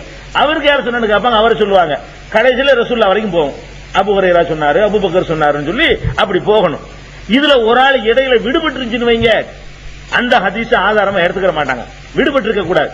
அதாவது இப்ப உதாரணமா எடுத்துக்கிறோமே, உமர் ரலியல்லாஹு அன்ஹு காலத்துல மக்கள் 20 ரக்காத் தொழுதார்கள். உதாரணத்துக்கு ஒரு ஹதீஸ், உமர் ரலியல்லாஹு அன்ஹு காலத்துல மக்கள் 20 ரக்காத் தொழுதார்கள், ரமலான் தராவீஹ் தொழுகை அப்படின்னு ஒரு ஹதீஸ் சில கிதாபுகள்ல இருக்குது. இது அறிவிக்கிற ஆள் யாருன்னு கேட்டா யஸீத் இப்னு ரூமான் அப்படிங்கிறவர் அறிவிக்கிறாரு. இவர் உமர் ரலியல்லாஹு அன்ஹு காலத்துல பிறக்கவே இல்லை. இந்த ஹதீஸ் ஏன் தள்ளுபடி செய்யறாங்கன்னு கேட்டா, உமர் ரலியல்லாஹு அன்ஹு காலத்தில் மக்கள் தொழுததை பார்க்கிறவர் இவர் பார்த்திருக்க முடியாது. இவர் அந்த காலத்துல பிறக்கவே இல்லை, குழந்தையா கூட இல்ல. உமர் ரலியல்லாஹு அன்ஹு ஆட்சி செய்யற காலம் வரைக்கும் இவர் என்னவா கூட இல்ல, பச்சை குழந்தையா கூட இல்ல, பிறக்கவே இல்ல. உமர் ரலியல்லாஹு அன்ஹு காலத்துல பிறக்காத ஒருத்தர் சொல்றாரு உமர் ரலியல்லாஹு அன்ஹு காலத்தில் இப்படி நடந்துச்சுன்னு சொல்லி. அது எப்படி இவருக்கு தெரியும்? அப்ப இவருக்கு யாரோ சொல்லி இருக்கணும். அந்த ஆள் யாரு அது தெரியல. அவர் பொய்யாரா கூட இருக்கலாம், அவர் இட்டு கட்டுறவரா கூட இருக்கலாம். அப்ப அதனால ஒரு ஆளை விட்டுட்டோம்னு சொன்னா விடுபட்டவர் டேஞ்சரான ஆளா இருக்கலாமே, இட்டு கட்டுறவரா இருக்கலாமே. அப்படிங்கிற காரணத்தினால அந்த செய்திகளை ஏத்துக்கிற மாட்டாங்க. எந்த ஹதீஸ்களை மேதைகளும் அதை ஒப்புக்கொள்றதே கிடையாது. இப்ப இந்த செய்தியை அறிவிக்கிற ஆள் யாருன்னு கேட்டா, அலி ரலியல்லாஹு அன்ஹு சொன்னதாக சொல்றவர் யாருன்னு கேட்டா அதாவது முகமது இப்னு அலி இப்னுல் ஹுசைன் அப்படிங்கிற அறிவிக்கிறார். அதாவது நல்லா கவனிக்கணும், அலியுடைய மகன் யாரு? ஹுசைன். ஹுசைனுடைய மகன் இன்னொரு மகன் பேர் அலி. அலியுடைய மகன் ஹுசைனு, ஹுசைனுடைய மகன் பேர் என்ன? அலி. அந்த அலியுடைய மகன் பேர் முகமது. இந்த முகமதுங்கிறவர் தான் அறிவிக்கிறாரு அலி சொன்னதாக. முகமதுக்கு அலிக்கடையில் ரெண்டு தலைமுறை விடுபட்டு இருக்கு. உங்க முப்பாட்டனார் சொன்னதாக நீங்க அறிவிக்க முடியுமா? உங்க முப்பாட்டனார் சொன்னதாக உங்க வாப்பா அறிவிக்கலாம், அல்ல உங்க தாத்தா அறிவிக்கலாம், பார்த்திருப்பாரு. நீங்க பிறக்கவே இல்லை. இந்த முகமது அலி இப்னுல் ஹுசைன் இப்னு அலிங்கிறவர் இருக்கார, இவரு அலி ரலியல்லாஹு வாழ்ந்த காலம் வரைக்கும் பிறக்கல. அப்ப அலிட்ட ரசூலுல்லாஹ் சொன்னாங்க, இவருக்கு எப்படி தெரியும்? அலி காலத்துல பிறக்காத ஒருத்தர் இவருக்கு அந்த செய்தி எப்படி தெரியும் பார்த்தோம்னா, இதுல அறிவிப்பாளர்களுக்கு மத்தியில ஒரு தொடர்பு இல்ல, சங்கிலி தொடர் இருந்தா தான் ஏத்துக்குவாங்க. சங்கிலி கட்டாவது இங்க, இவருக்கு அலிக்கு சம்பந்தமே இல்லை. அப்ப இந்த ஹதீஸை ஏத்துக்கிற மாட்டாங்க. இது திருமதியில வரக்கூடிய ஹதீஸ்ல அலி ரலியல்லாஹுடைய மகன் ஹுசைனு, ஹுசைனுடைய மகன் அவர் பேர் அலி, அவருடைய மகன் பேர் முகமது. இந்த முகமதுங்கிறவர் அறிவிக்கிறாரு அலி சொன்னதாக. உனக்கு எப்படி அலி, உன்ட்டு எப்படி அலி சொல்லியிருப்பாரு? உனக்கு அலிக்கு சம்பந்தமே இல்லையா? அவர் காலத்துல பிறக்கவே இல்லையா? இவர் பிறக்கவே இல்லை. இன்னும் சொல்ல போனா இவர் அல்ல, இவர் மகன், அந்த இவர் வாப்பாவே பிறக்கல அலி ரலியல்லாஹு காலத்துல. அந்த மாதிரியான ஒரு கட்டத்துல இப்படி ஒரு செய்தி வந்தா இதை ஏத்துக்கிற மாட்டாங்க. ஒண்ணு. ரெண்டாவது பாருங்க, அந்த செய்தியிலேயே அந்த தப்புக்கு ஆதாரம் இருக்குது. ஒரு குழந்தையுடைய முடியை நிறுத்து பாக்குறீங்க, எவ்வளவு கம்மியான முடிய கம்மி வச்சுக்கிறோம். எவ்வளவு இருக்கும்? கம்மி வச்சா எவ்வளவு இருக்கும்? 25 கிராம் இருக்கு. ஒரு 4 அணா காசு இருக்குல்ல, அது எத்தனை கிராம் இருக்கு? 4 அணா எடைக்கு கம்மியா இருக்கான். எந்த குழந்தைக்காக இருக்குமா? நிறுத்து பார்த்தாலாம். திருகம்னா 4 அணா எடை. அது என்ன வருது அந்த ஹதீஸ்லயே? நாங்க நிறுத்து பார்த்தோம், 4 அணா எடையை விட கம்மி, 4 அணா எடை அல்ல அதோட கம்மியா இருந்துச்சு. திருகம்னா 4 அணா எடை. 4 அணா 10 கிராமுக்கு எந்த குழந்தைக்கு எவ்வளவு கம்மி வச்சா கூட அவ்வளவுக்குலாம் என்ன செய்யாது, முடி இருக்காது. அப்ப இந்த செய்தியை பார்க்கும் பொழுதும் செய்தியிலையும் தப்பு இருக்குது. சொல்லக்கூடியவர் அவர்கிட்ட கேட்டவரா இல்ல. அலி சொன்னதாக சொல்லக்கூடியவர் அலியை பார்த்தவரோ, அலி காலத்தில் பிறந்தவரோ, அலியை சந்திச்சவரோ கிடையாது. அதனால இந்த ஹதீஸை யாருமே ஏத்துக்கிற மாட்டாங்க. தொடர்பு இருந்தா தான் என்ன செய்வாங்க, ஏத்துக்குவாங்க. இப்படி ஒரு ஆதாரப்பூர்வமான ஒரு சம்பவம் இப்படித்தானே நமக்கு கிடைக்கும். இந்த மார்க்கத்தை பாதுகாக்கிற பொறுப்பு அல்லாஹ் ஏத்துக்கிட்டான். இப்படி ஒன்று நடந்திருந்தா எவ்வளவோ நம்பகமானவர்கள் வழியாக அல்லாஹ் நமக்கு சேர்த்திருப்பான். சரியான சம்பவமா இருந்தா இந்த உம்மத்துகள் கடைப்பிடிக்கணுங்கிறதுக்காக வேண்டி இந்த மார்க்கத்தை காப்பாற்றி அல்லாஹ் நமக்கு சேர்த்திருப்பான். அப்படிதான் மற்ற இபாதத்துகள் நமக்கு சேர்ந்திருக்குது. இதுல தொடர்பு இல்லாம இருக்கிற காரணத்தினால இது அடிபட்டு போயிடும். அடுத்தது அகமதுங்கிற ஒரு நூலையும் வருது இந்த மாதிரியான ஹதீஸ். எந்த மாதிரியான ஹதீஸ் கேட்டா, அப்ப பாத்திமா குழந்தை பிறந்த உடனே 2 ஆடை இருக்கிறதுக்காக வேண்டி எண்ணம் கொண்டிருந்தாங்களாம். அப்ப ரசூல் ஸல்லல்லாஹு அலைஹி வஸல்லம் சொன்னாங்களா, அவருக்கு ஆடெல்லாம் அறுக்க வேண்டியது இல்ல, நீ தலைய முடிய மலிச்சு அந்த எடைக்கு நீ தர்மம் செஞ்சிரு, அதுவே போதும் ரசூலுல்லாஹ் சொன்னாங்க அப்படின்னு சொல்லி அகமதுல வரக்கூடிய ஒரு ஹதீஸ் அது இடம் பெற்றிருக்குங்க. இதுவும் சரியில்லாத சரியான அறிவிப்பு இல்லை. ஏன்னு கேட்டா, ஹுசைனுக்காக வேண்டி ரசூலுல்லாஹ்வே கொடுத்தாங்க. ஆதாரப்பூர்வமான ஹதீஸ் என்ன இருக்குது, ஏற்கனவே சொல்லி இருக்கிறோம். ஹசனுக்காக வேண்டியும் ஹுசைனுக்காக வேண்டியும் ரசூல் ஸல்லல்லாஹு அலைஹி வஸல்லம் குர்பானி கொடுத்தாங்க, அக்கீகா கொடுத்தாங்கன்னு சொல்லி 2 ஆடு கொடுத்தாங்கன்னு வந்திருக்குது. அப்படி இருக்கக்கூடிய நேரத்தில் கொடுக்க வேணாம்னு ரசூலுல்லாஹ் தடுத்தாங்க. நீங்க வருது கொடுக்க வேணாம்னு தடுத்து இது போதும்னாங்களாம். அதெல்லாம் வேண்டியதுல நீங்க தர்மம் செஞ்சா போதும். அந்த ஆதாரப்பூர்வமான செய்திக்கு மாற்றமாக இருக்கிறது ஒரு காரணம். இரண்டாவது இதை சொல்லக்கூடியவர் அப்துல்லாஹி பின் முகமது பின் அகீல் என்ற ஒரு அறிவிப்பாளர் தான் இதை அறிவிக்கிறார். இவர் யாருன்னு கேட்டா, இவர் நினைவாற்றல ரொம்ப மோசமான ஆள், ஞாபக சக்தி இல்லாத ஆள், மறந்துடுவார் அடிக்கடி. இந்த மாதிரியான ஒரு தகுதி உள்ளவர்னு சொல்லி எல்லா ஹதீஸ்களை மேதைகளும் நிராகரிக்கிறாங்க. அப்ப இந்த முடியை இறக்கி அந்த தர்மம் செய்யணும்னு வரக்கூடிய ஹதீஸ் இருக்க, இந்த அறிவிப்பும் சரியில்லாம இருக்குது. அதே மாதிரி பைஹக்கில இன்னொரு ஹதீஸ் இருக்குது. அதுல என்ன வருதுன்னு கேட்டா, இடையில அறிவிப்ப ஜாஃபர் இப்னு முஹம்மது இப்னு அலி அவர் அவங்க வாப்பா வழியாக அறிவிக்கிறார். அதாவது முதல்ல இந்த முகமது இப்னு அலி அறிவிச்சார அதே சரியில்லைங்கிறோம். இதுல என்ன வருதுன்னு கேட்டா, முகமதுடைய மகன் ஜாஃபர் அறிவிக்கிறார். ஜாஃபர் அலி சொன்னதை அறிவிக்கிறாரு. ஜாஃபருக்கு அலிக்கு இடையில 3 தலைமுறை இருக்குது. ஜாஃபருக்கு இந்த அலி ரலியல்லாஹு இடையில என்ன இருக்குது, 3 தலைமுறை இடையில ஓடி போய் இருக்குது. கண்டிப்பா இவர் எங்கேயுமே இருந்திருக்க மாட்டார். வாப்பா கூட பிறக்கலங்கிறோம். அலி ரலியல்லாஹு காலத்துல வாப்பாவை பிறக்கலங்கிறோம். இவர் அறிவிக்கிறார் அலி சொன்னதாக, ஜாஃபருங்கிறவர். அப்ப அது ஆதாரப்பூர்வமா ஏத்துக்கிற முடியாது. இது பைஹக்கி அவங்களே சொல்றாங்க, ஃபீஹி இன்கிதாவுன், இதுல வந்து அறிவிப்பாளர் தொடர் அருந்து போயிருக்குது, இதை எடுத்துக்கொள்ள கூடாது அப்படின்ட்டாங்க. அதனால அலிரலி அந்த முடியை இறக்கி வந்து அதுக்கு தர்மம் செய்யணும் அப்படிங்கிறதுக்கு பாருங்க, இதுக்கு வந்து ஆதாரப்பூர்வமான ஒரு செய்தியும் இல்லை. நீங்க தர்மம் செய்யலாம், குழந்தை பிறந்த நன்மைக்காக வேண்டி ஒரு 10 பேருக்கு சட்டை எடுத்து கொடுங்க, ஒரு 100 ஏழைக்கு சோத்தை போடுங்க, எவ்வளவோ நன்மைகள் செய்யலாம், சக்திக்கு உட்பட்டு செய்யலாம்.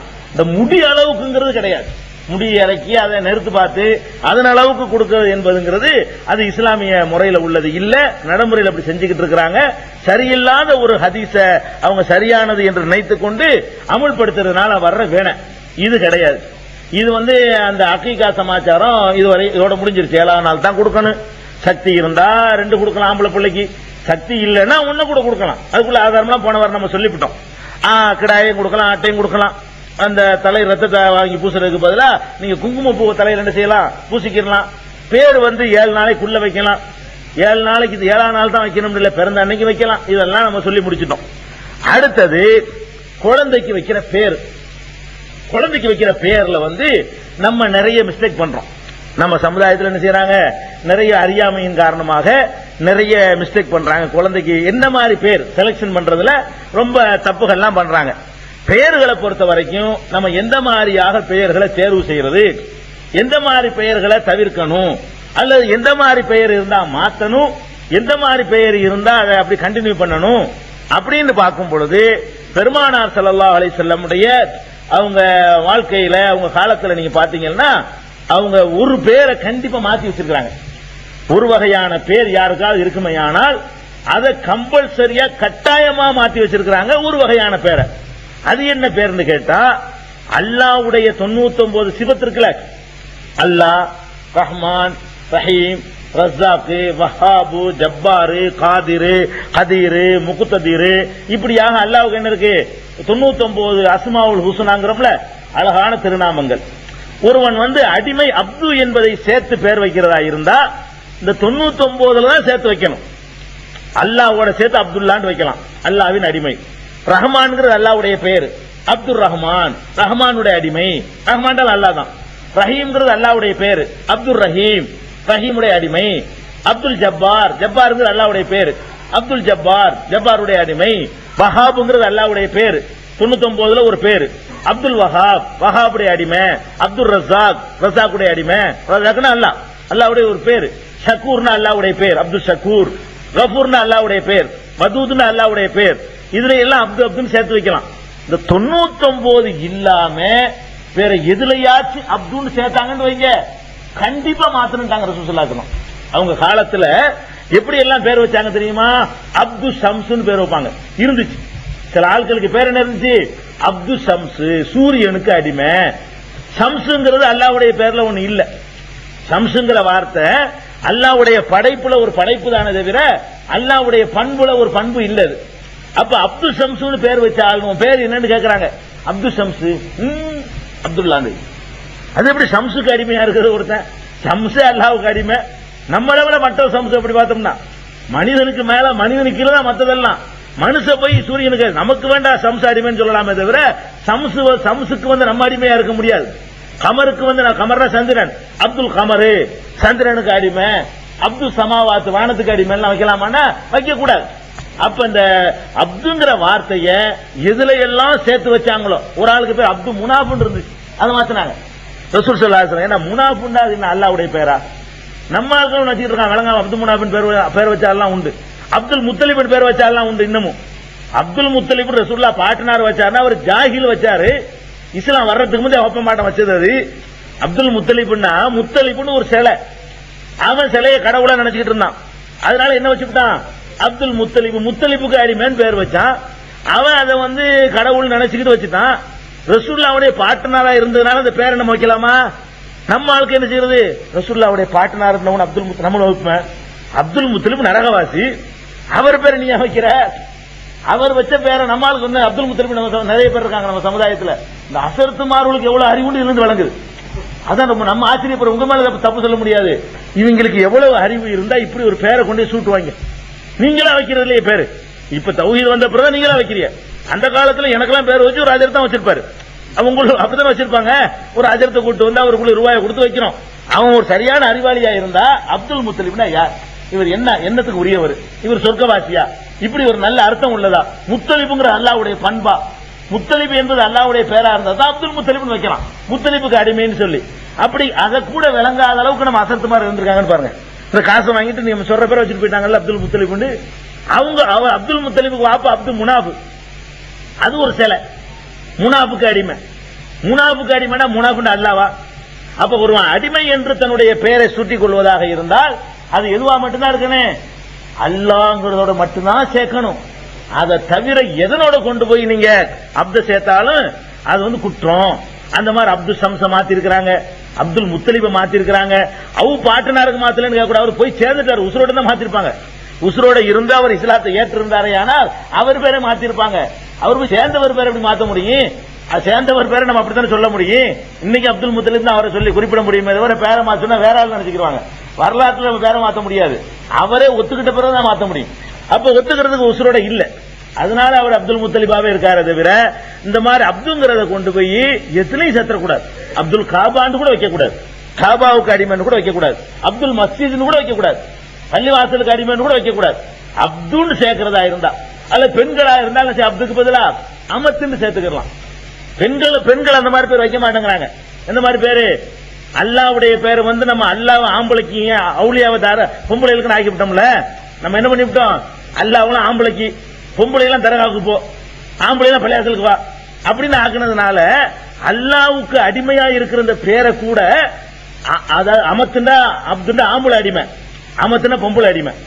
அல்லாவை சேர்த்து பொம்பளைங்க எப்படி பேர் வைக்கலாம்? அமத்துல்லா, அமத்துர் ரஹ்மான், அமத்துர் ரஹீம், அமத்துல் ஜப்பார் அப்படின்னு அவங்க பேர் வைக்கணும். அது அல்லாஹ்வுக்கு விருப்பமான பேரு. அப்படியான பெயர்கள் பெண்களுக்கு சுட்டப்படுறதே இல்ல. நீங்க பாத்தீங்கன்னா எல்லாம் ஆம்பளைக்கு தான். அப்துல்லா, அப்துல் ரஹ்மான், இவர் மட்டும்தான் அல்லாஹ்வுக்கு அடிமை. அவங்க எல்லாம் இல்லையா? அவங்கள ஒரு 4 பேருக்கு பேர் வச்சா என்ன, நம்ம வைக்கிறது இல்ல. அமத்துல் ஜப்பார், அமத்துல் ரஸாக், இதெல்லாம் ஒரு அழகா அல்லாஹ்வுக்கு விருப்பமான பேர். அல்லாஹ்வுக்கு அடிமைத்தனத்தை வெளிப்படுத்தக்கூடிய பெயர்கள் தான் அல்லாஹ்வுக்கு ரொம்ப விருப்பமான பேர். எனக்கு அல்லாஹ்வுக்கு அடிமைன்னு நமக்கு பேரை சூட்டிக்கணும் ரொம்ப சந்தோஷமா இருக்கு அல்லாஹ்வுக்கு. அதனால நம்ம அப்துல்லா, அப்துல் ரஹ்மான் எல்லாம் வைக்கிறோம். இந்த மாதிரி பெண்களுக்கு என்ன செய்யணும்? அப்துக்கு பதில் அமத்துன், அமத்துண்டா அடிமை பெண், அப்துண்டா அடிமை ஆண், அப்துல்லாண்டா அல்லாஹ்வுடைய அடிமையான ஆண் அர்த்தம், அமத்துல்லாண்டா அல்லாஹ்வுடைய அடிமையான பெண் அர்த்தம். அந்த மாதிரி எல்லாம் பேர் வச்சுக்கலாம். இது ஒரு மாத்திர கம்பல்சரியா மாற்ற வேண்டிய பேர் எது? இது ஷிர்க் வைக்கிற பேர். அதே மாதிரி இது அரபில் எப்படி சொல்றாங்க, தமிழ்ல சொல்றதா இருந்தா நாகூர் பிச்சைன்னு பேர் வைக்கலாம். நம்மால் வைக்கிறான்ல, நாகூர் பிச்சை என்ன அர்த்தத்தில் வைக்கிறான்? நாகூர்ல அடங்கி இருக்கக்கூடிய அவரு பிச்சையாக இந்த குழந்தையை கொடுத்தாராம். நாகூர்ல போய் நேர்த்திக்கடன் பண்ணிடுவாங்க. நேர்த்திக்கடன் பண்ணோன்னா அந்த குழந்தை உண்டாயிரும். உண்டானவன என்ன செய்யறான்? நாகூர்ல அவருக்கு பிள்ளை இல்ல, அது இவனுக்கு வழங்க, அவருக்கு பிள்ளை இல்ல, அடங்கி இருக்காரு பாருங்க. அவருக்கு யார் வீட்டு பிள்ளை பக்கத்துல அடங்கி வச்சிருக்காங்க, யூசுப்னு சொல்லி. அவர் பிள்ளை இல்ல, அது அவருக்கு பிள்ளை. இது வழங்காம என்ன செய்யறான் இவர்? நாகூர் பிச்சை, மொய்தீன் பிச்சை பேர். அது எப்படி மொய்தீன் பிச்சையாவும் அல்லாஹ் பிச்சைன்னு சொல்லி பரவாயில்ல, அர்த்தம் இருக்குது. அல்லாஹ்வால் பிச்சையா வழங்கப்பட்டவர்னு சொல்லி சதகத்துல்லான்னு வைக்கிறாங்க. சதகத்துல்லான்னு அல்லாஹ்வுடைய சதகா பிச்சை, சதகத்துல்லாங்கிறாங்கல்ல, அது ஒரு அர்த்தம் இருக்கு. அல்லாஹ்வா சதகாவா கொடுத்திருக்கான், அல்லாஹ்வா பிச்சை போட்டிருக்கான் நமக்கு அப்படின்னு சதகத்துல்லான்னா அதுக்கு அல்லாஹ்வுடைய பிச்சைன்னு அர்த்தம். இவன் என்ன பண்றான்? அந்த சதகத்துல்லாவுக்கு பேர சதகத்து நாகூருங்கிறான், நாகூர் பிச்சைன்னு பேர் வைக்கிறான். அதே மாதிரி மைதீன் பிச்சைங்கிறான். அல்லது என்ன செய்யறான்? தாசன்கிற சேர்த்துக்கிறான். அந்த தாசன், இந்த தாசன் அப்படின்லாம் என்ன செய்யறான்? சேர்த்துக்கிறதெல்லாம் பாக்குறோம். தாசன் அடிமைன்னு அர்த்தம், நபிதாசன் வைக்கிறான். இந்த மாதிரி எல்லாம் பேர் வைக்கக்கூடிய ஆட்கள்லாம் இருக்கிறாங்க. இன்னும் சில பேர் இருக்கிறாங்க ரசூலுல்லாஹ்வுடைய பேரோட சேர்த்து அப்துல் முகமது பேரு. இந்த கூத்தாண்டு பார்த்த தஞ்சாவூர் ஜில்லாவில போனீங்கன்னா அப்துல் முகமது நிறைய இருக்கும். ரசூலுல்லாஹ்வே தன்னை அப்துன்னு சொல்றாங்க கலிமாவுல. நம்ம கலிமா சொல்லும் போது அஷ்ஹது அன்ன முஹம்மதன் அப்துஹு, முகமது வந்து அல்லாஹ்வுடைய அப்துன்னு நம்ம சொல்லிக்கிட்டு இருக்கிறோம். கலிமா சொல்லணும், அப்படி சொன்னதான் முஸ்லீம் ஆவான் ஒருத்தன். அப்ப அஷ்ஹது அன்ன முஹம்மதன் அப்துஹுன்னு ஒரு பக்கம் சொல்லிக்கிட்டு குழந்தைக்கு பேர் வைக்கிறான் அப்துல் முகமது. ஏன்னா முகமது அல்லாவா? அல்லாஹ்வுடைய 99 பேர்ல முகமது ஒண்ணா இல்ல. முகமதுன்னா ரசூலுல்லாஹ் தான் குறிக்கும். ரசூலுல்லாஹ்வுடைய ஒரு கலீல்னு வச்சுக்க, ஒரு நண்பர்னு வச்சுக்க, ஹபீப் முகமதுன்னு வச்சுக்க அர்த்தம் இருக்குது. முகமது நேசிக்க கூடியவன், அதெல்லாம் தப்பு இல்ல. அப்துல் முகமது எப்படி வைப்ப? முகமதுக்கு எப்படி நீ அடிமையா இருப்ப? இது வழங்க மாட்டேங்குது. இதே அசர் தான் வைக்கிறார். இந்த நாகூர் பிச்சையை வச்சவர் அசர்த்து தான். அதே மாதிரி மைதீன் பிச்சை வைக்கிறவர் இவரா தான் இருக்காரு. அதே மாதிரி அப்துல் முகமது பேர் வைக்கிறவர் அசர்த்தா தான் இருக்காரு. அப்ப இந்த மாதிரியான ஷிர்க்குடைய பெயர்கள் சுருக்கி சொல்ல போனா அல்லாஹ்வுக்கு இணை வைக்கிற பெயர்கள் இருக்குமையானால் அது அடிமை, தாசன் அந்த மாதிரி சேர்த்து வச்சோம்னு சொன்னா அதை உடனடி இமீடியட்டா என்ன செய்யணும், மாத்தணும். அதோட ரசூல் ஸல்லல்லாஹு அலைஹி வஸல்லம் சொல்றாங்க, பேர்லயே அல்லாஹ்வுக்கு ரொம்ப ரொம்ப ரொம்ப ரொம்ப வெறுப்பான பேர் எதுன்னு கேட்டா மலிக்குல் அம்லாக், மன்னருக்கு மன்னன், அரசருக்கு அரசன் அப்படின்னு பேர் வைக்கிறானே, இவன் தான் மகா கெட்ட பேர் படைச்சவன் என்று ரசூல் ஸல்லல்லாஹு அலைஹி வஸல்லம் சொல்றாங்க. அப்ப மன்னருக்கு மன்னர், அரசருக்கு அரசர், மலிக்குல் அம்லாக் எல்லாம் என்ன செய்யக்கூடாது, பேர் வைக்க கூடாது. ஆனா இவன் சாகுல் ஹமீதுன்னு பேர் வைக்கிறானே, அதுக்கு அதான் அர்த்தம். ஆமா, விளங்காம வச்சுக்கிட்டு இருக்கிறான். பேர் என்ன சாகுல், என்னடா சாகுல் ஹமீது. சாகுல் ஹமீது என்னப்பா அர்த்தம்? ஹமீதுன்னா அல்லாஹ், ஹமீதுன்னா அல்லாஹ்வுடைய பேர்ல ஒரு பேரு. ஷாகுன்னா ராஜா, ஹமீதுக்கு ராஜா, அல்லாஹ்வுக்கு ராஜாவாய் வரும். அடப்பாவி, அல்லாஹ்வுக்கு அடிமையா இருக்கக்கூடிய நீ அல்லாஹ்வுக்கு அரசன் பேர் வைக்கலாமா? சாகுல் ஹமீதுக்கு அது அர்த்தம் அல்லாஹ்வுக்கு எவ்வளவு கடுப்பா இருக்கு. மன்னருக்கு மன்னருங்கிறதே ரொம்ப கோபம் வருதுன்னு சொன்னா நீ அல்லாஹ்வுக்கு ராஜான்னு பேர் வைக்கிறிய, என்ன என்ன அர்த்தத்தில் வைக்கிறது? அந்த பேரை சூட்டினவன் எவன்? ஒரு மூளை உள்ள ஒருத்தன் சுட்டிருப்பானா? அவருக்கு பேர் சாகுல் ஹமீது இல்ல, அவர் பேர் அப்துல் காதிர். நாகூர்ல அடங்கி இருக்கிறார், அவர் பேர் சாகுல் ஹமீதா? அவர் பேர் அப்துல் காதிர். நாகூர்ல அடங்கி இருக்கிறாருங்கிறாங்க, அவர் பேர் அப்துல் சாகுல் ஹமீது கிடையாது.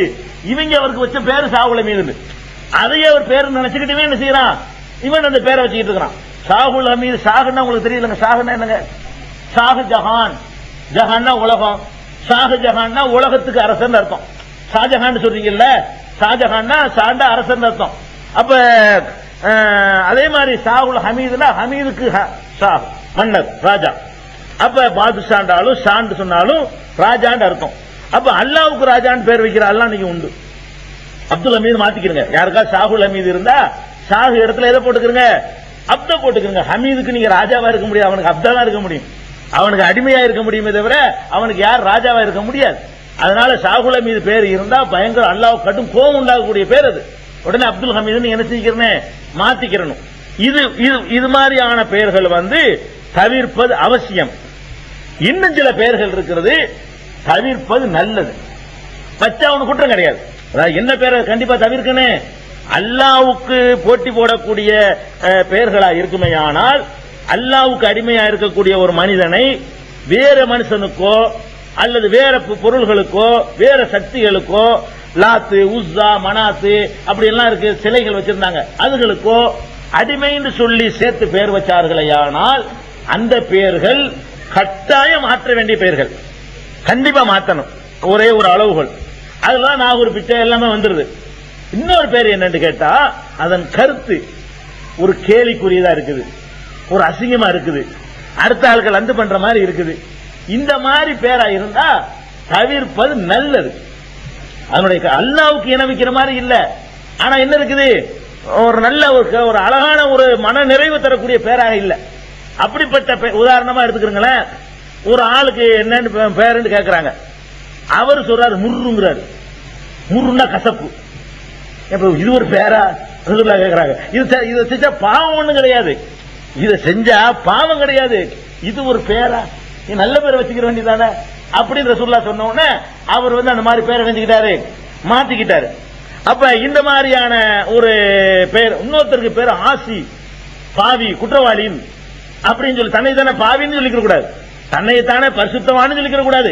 இஸ்லாத்துல தன்னைத்தானே பாவின்னு சொல்றது தப்பு.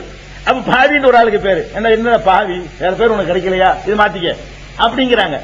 இந்த மாதிரி ஒரு ஒரு அசிங்கமான ஒரு அருவருப்பான அர்த்தம் தரக்கூடிய பெயர்களா இருந்தால் ரசூல் ஸல்லல்லாஹு அலைஹி வஸல்லம் மாத்தி வச்சிருக்காங்க. அது கட்டாயம் நீங்க விளங்கிட கூடாது. ஏன் கட்டாயம் விளங்க கூடாதுன்னு சொல்றேன்னு கேட்டா, அப்படி எல்லாத்துக்கும் மாத்தல, எத்தனையோ பேருக்கு நல்ல அர்த்தம் இல்லாம இருந்து மாத்தாம விட்டுருக்காங்க, மாத்தாம ரசூல் ஸல்லல்லாஹு அலைஹி வஸல்லம் விட்டுருக்காங்க. அதுக்கு சான்றா பாக்குறாருந்தா ரசூலுல்லாஹ்வுடைய பெரிய அப்பா அப்பாஸ் தெரியுமில்ல, அப்பாஸ், அப்பாஸுக்கு என்ன அர்த்தம்? அப்பாஸுக்கு அர்த்தம் தெரியுமா உங்களுக்கு?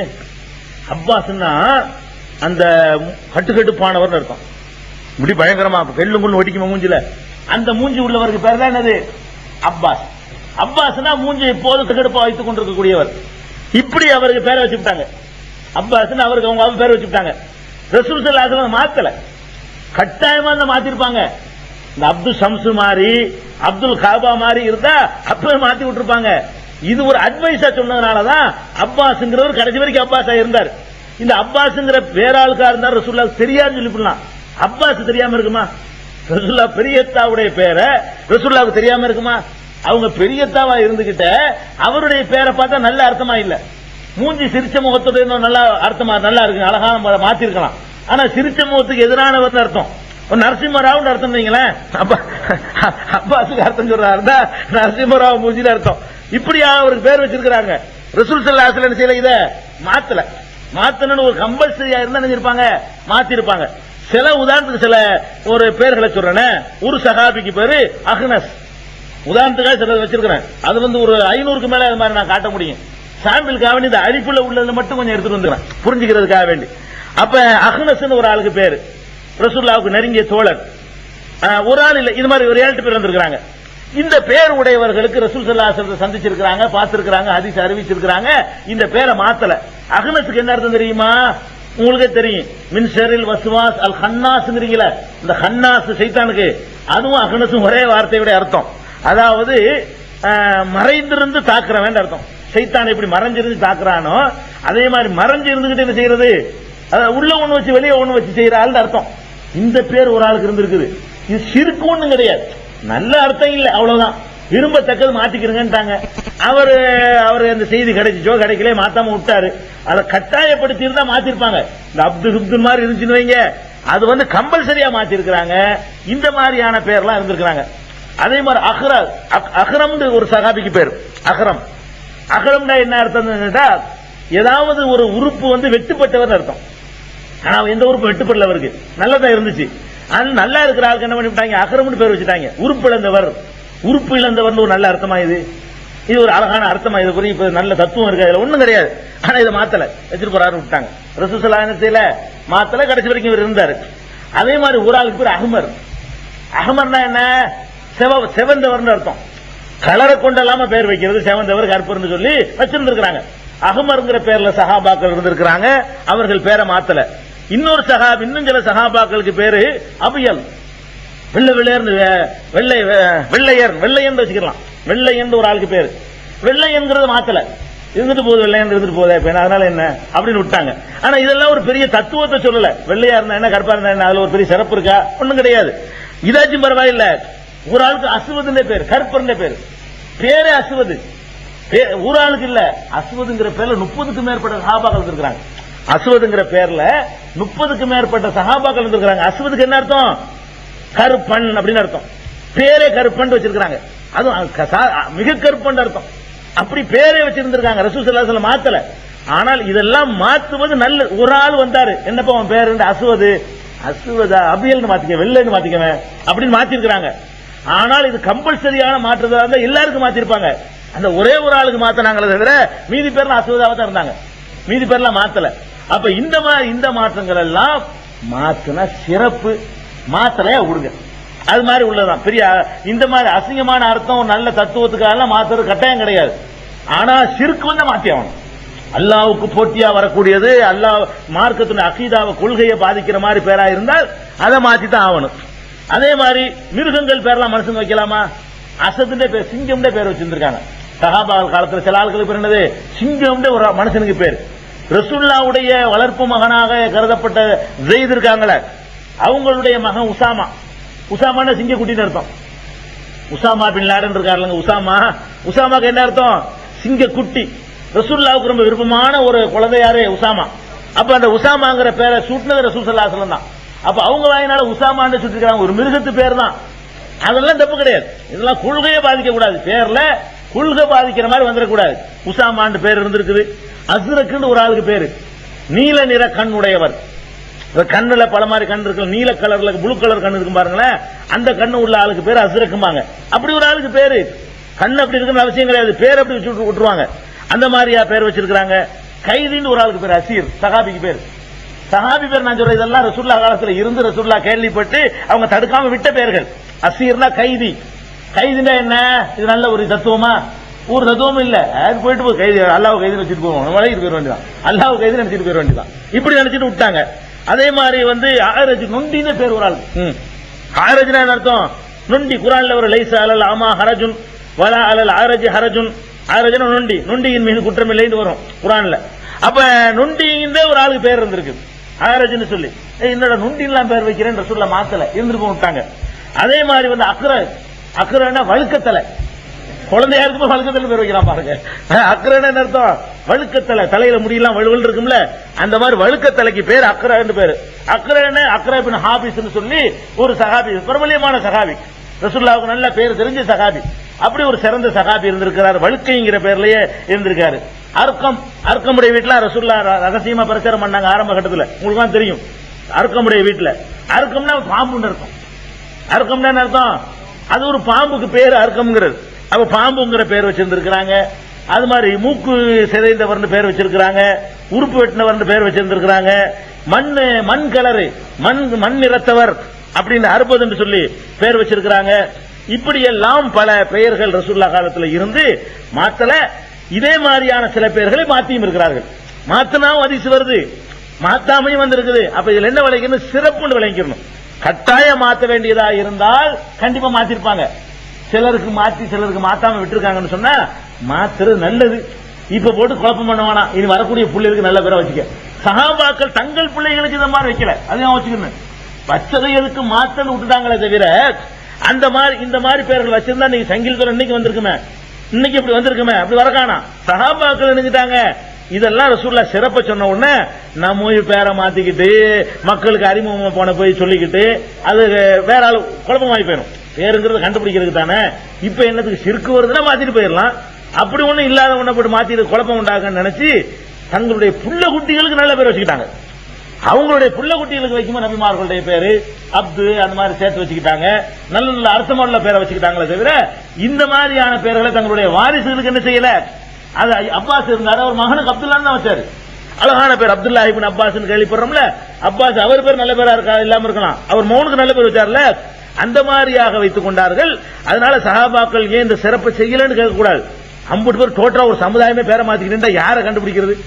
புது பேர் சுட்டி ஒரு ஆள் தான் யாவும் சொல்லி போடலாம், மொத்தத்தில் ஒரு பாதிக்கு மேல மாத்த வேண்டி இருக்குது. அவ்வளவு ஒரு சைஸான பேர்களா இருக்குது.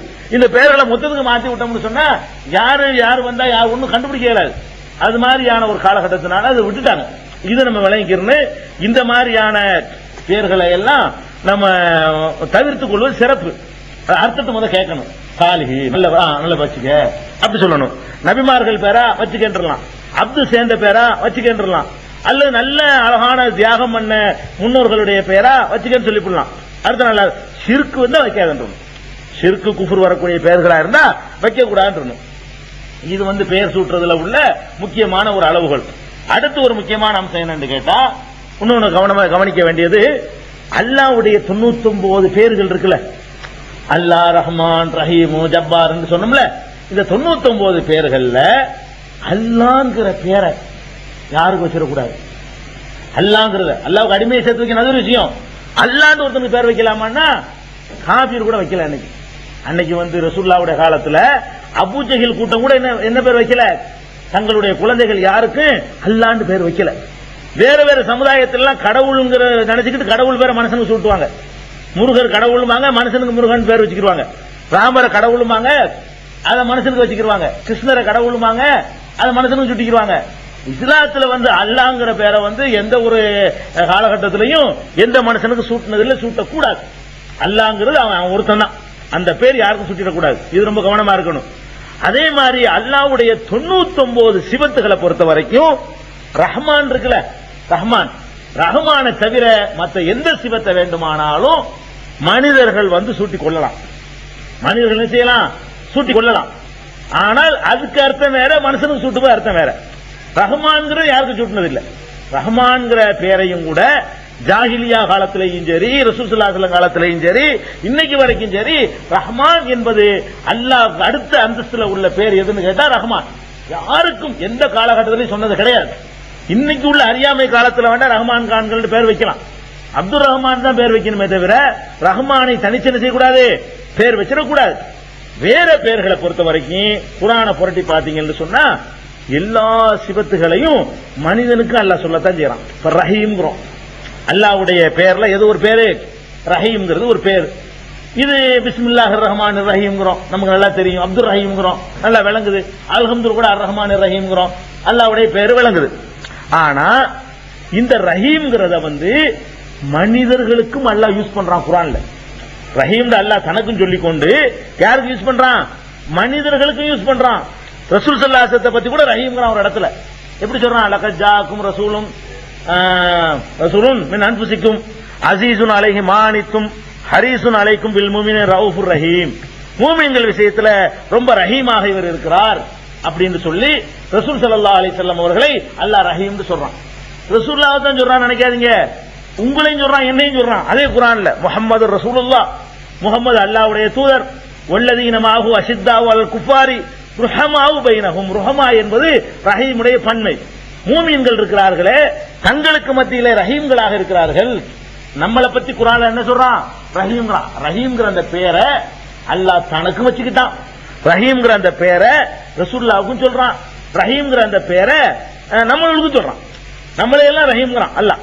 அப்ப இந்த ரஹீம்ங்கிறது அல்லாஹ்வுடைய பேரா இருந்தாலும் மனிதனை ஒருத்தன ரஹீம் பேர் வைக்கலாமான்னா வைக்கலாம்.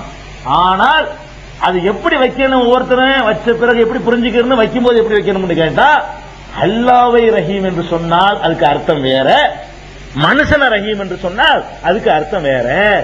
அல்லாஹ் ரஹீம் என்று சொன்னா நிகரே இல்லாத அன்புடையவன் அப்படின்னு அர்த்தம் செய்யணும். மனிதனை ரஹீம் விட அன்பு உள்ளவன் அர்த்தம், ஏதோ கொஞ்சம் அன்பு செலுத்துவான் அப்படின்னு அர்த்தம். அல்லாஹ்வுக்கு ரஹீம் என்று சொன்னோம்னு சொன்னா அதுக்கு என்ன அர்த்தம்? யாரு? நிகரற்ற அன்புடையவன், அவன மாதிரி யாருக்கு அன்பு செலுத்த இயலாதுன்னு சொல்லணும். மனிதன ரஹீம்னு சொன்னோம்னா ஒரு கல்லஞ்சக்காரன் இல்ல, இறக்கம் உள்ளவன், கொஞ்சம் அன்பு செலுத்துறவன், இவ்வளவு சாதாரண ஒரு அர்த்தம் கொடுத்துக்கணும். அதே மாதிரி பசீருங்கிறோம்.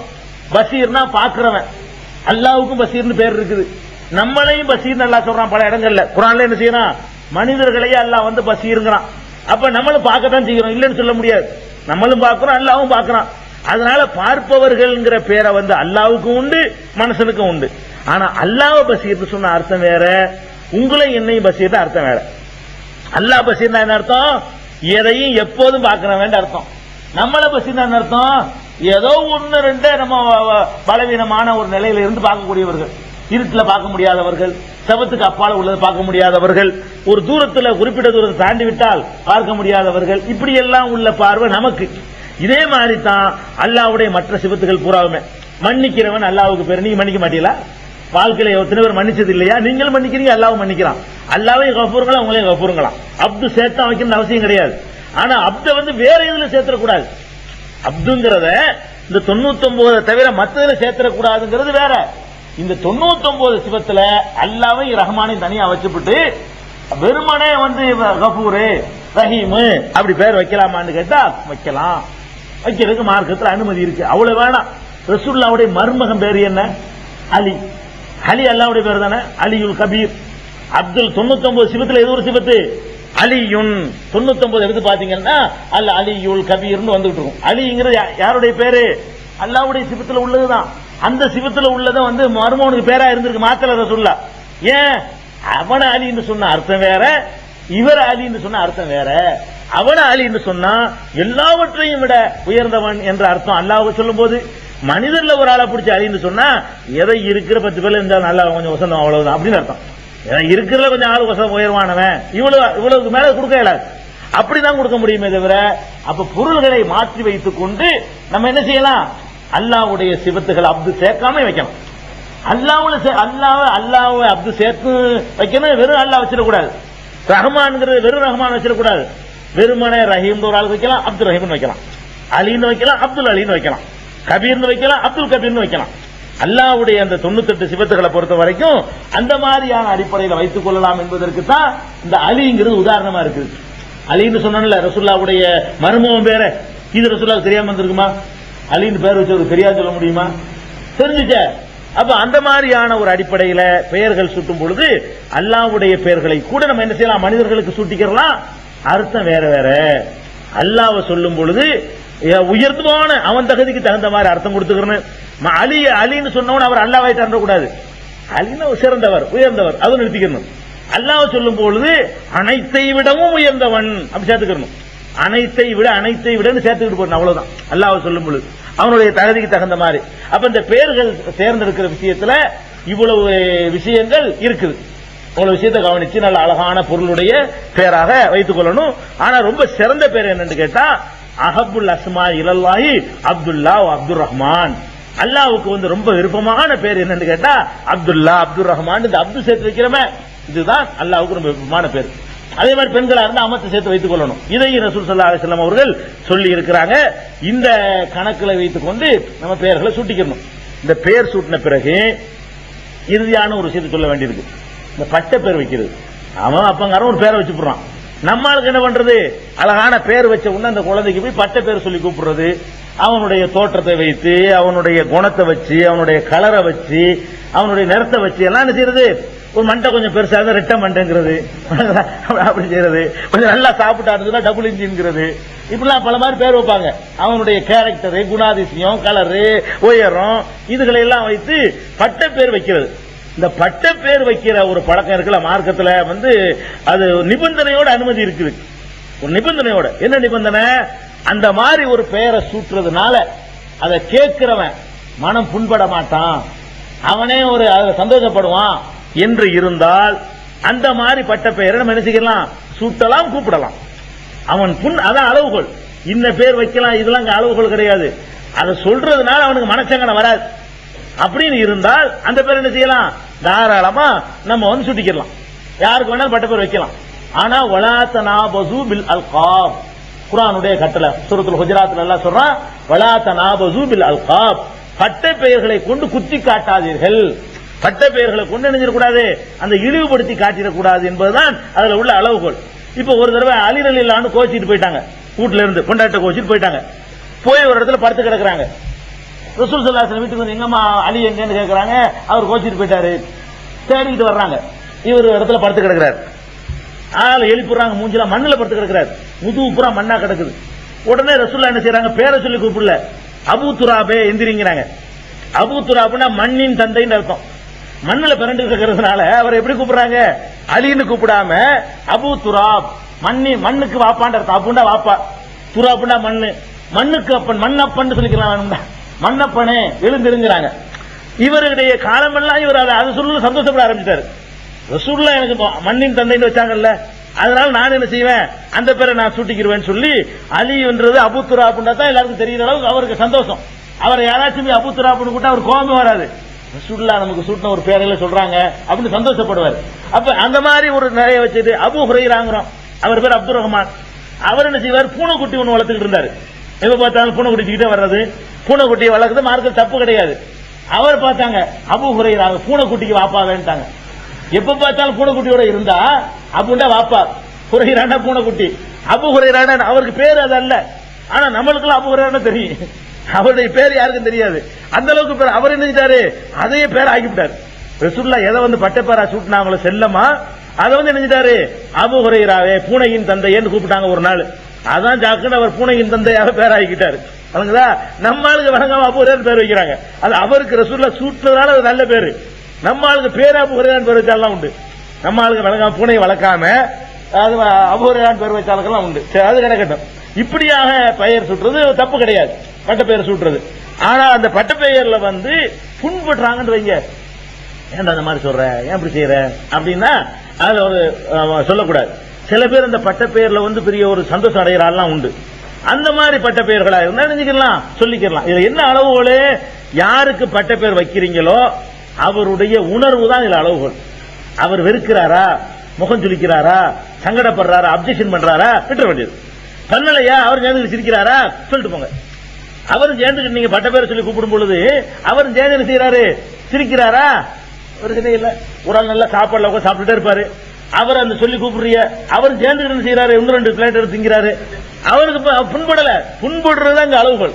இது என்ன அளவுகள் வச்சுக்கிறேன்? ஒருத்தனை மனசை சங்கடப்படுத்தக்கூடாது. அவனும் சேர்ந்து ஜாலி பேர் வழியா இருக்கிறான், நல்லா சொல்லிட்டு போடான்னு சொல்லிட்டு இன்னும் கொஞ்சம் போடுறாங்கிறான், உடு சொல்லிட்டு போய் என்னதுனால புண்படுத்தலையில ஒரு சில பேர் சில விஷயங்களை எவ்வளவு சீரியஸா சொன்னாலும் அது புண்பட மாட்டாங்க. சில பேர் வந்து தாங்கிக்கிற மாட்டாங்க. இப்படி சொல்லிவிட்டானே, என்னை குட்டையன் தானே, என்னை நெட்டையன் தானே, என்னை கற்பன் தானே, என்னை வந்து முட்டாள் தானே, இப்படியே ஏதாவது ஒண்ணு சொல்லிக்கிட்டு அப்படி சொன்னாங்கன்னா எனக்கு அதை விட்டுறணும். அது மாதிரி பேர்களை நாம தவிர்த்துக் கொள்வது நல்லது. புண்பட மாட்டாங்கன்னு சொன்னா அது மாதிரி சொல்லிக்கலாம். இதுதான் பெயர்களை பற்றி உள்ள குழந்தை வளர்ப்புல உள்ள பெயர் சூற்ற சம்பந்தப்பட்ட விஷயங்களும் குழந்தை பிறந்தவனா செய்ய வேண்டிய விஷயங்களை நம்ம சொல்லி இருக்கிறோம். அல்லாஹ் இதை புரிந்து நடக்கக்கூடியவர்களாக நம்மை ஆக்கி அருள் புரிவானாக. சில முக்கியமான அறிவிப்பு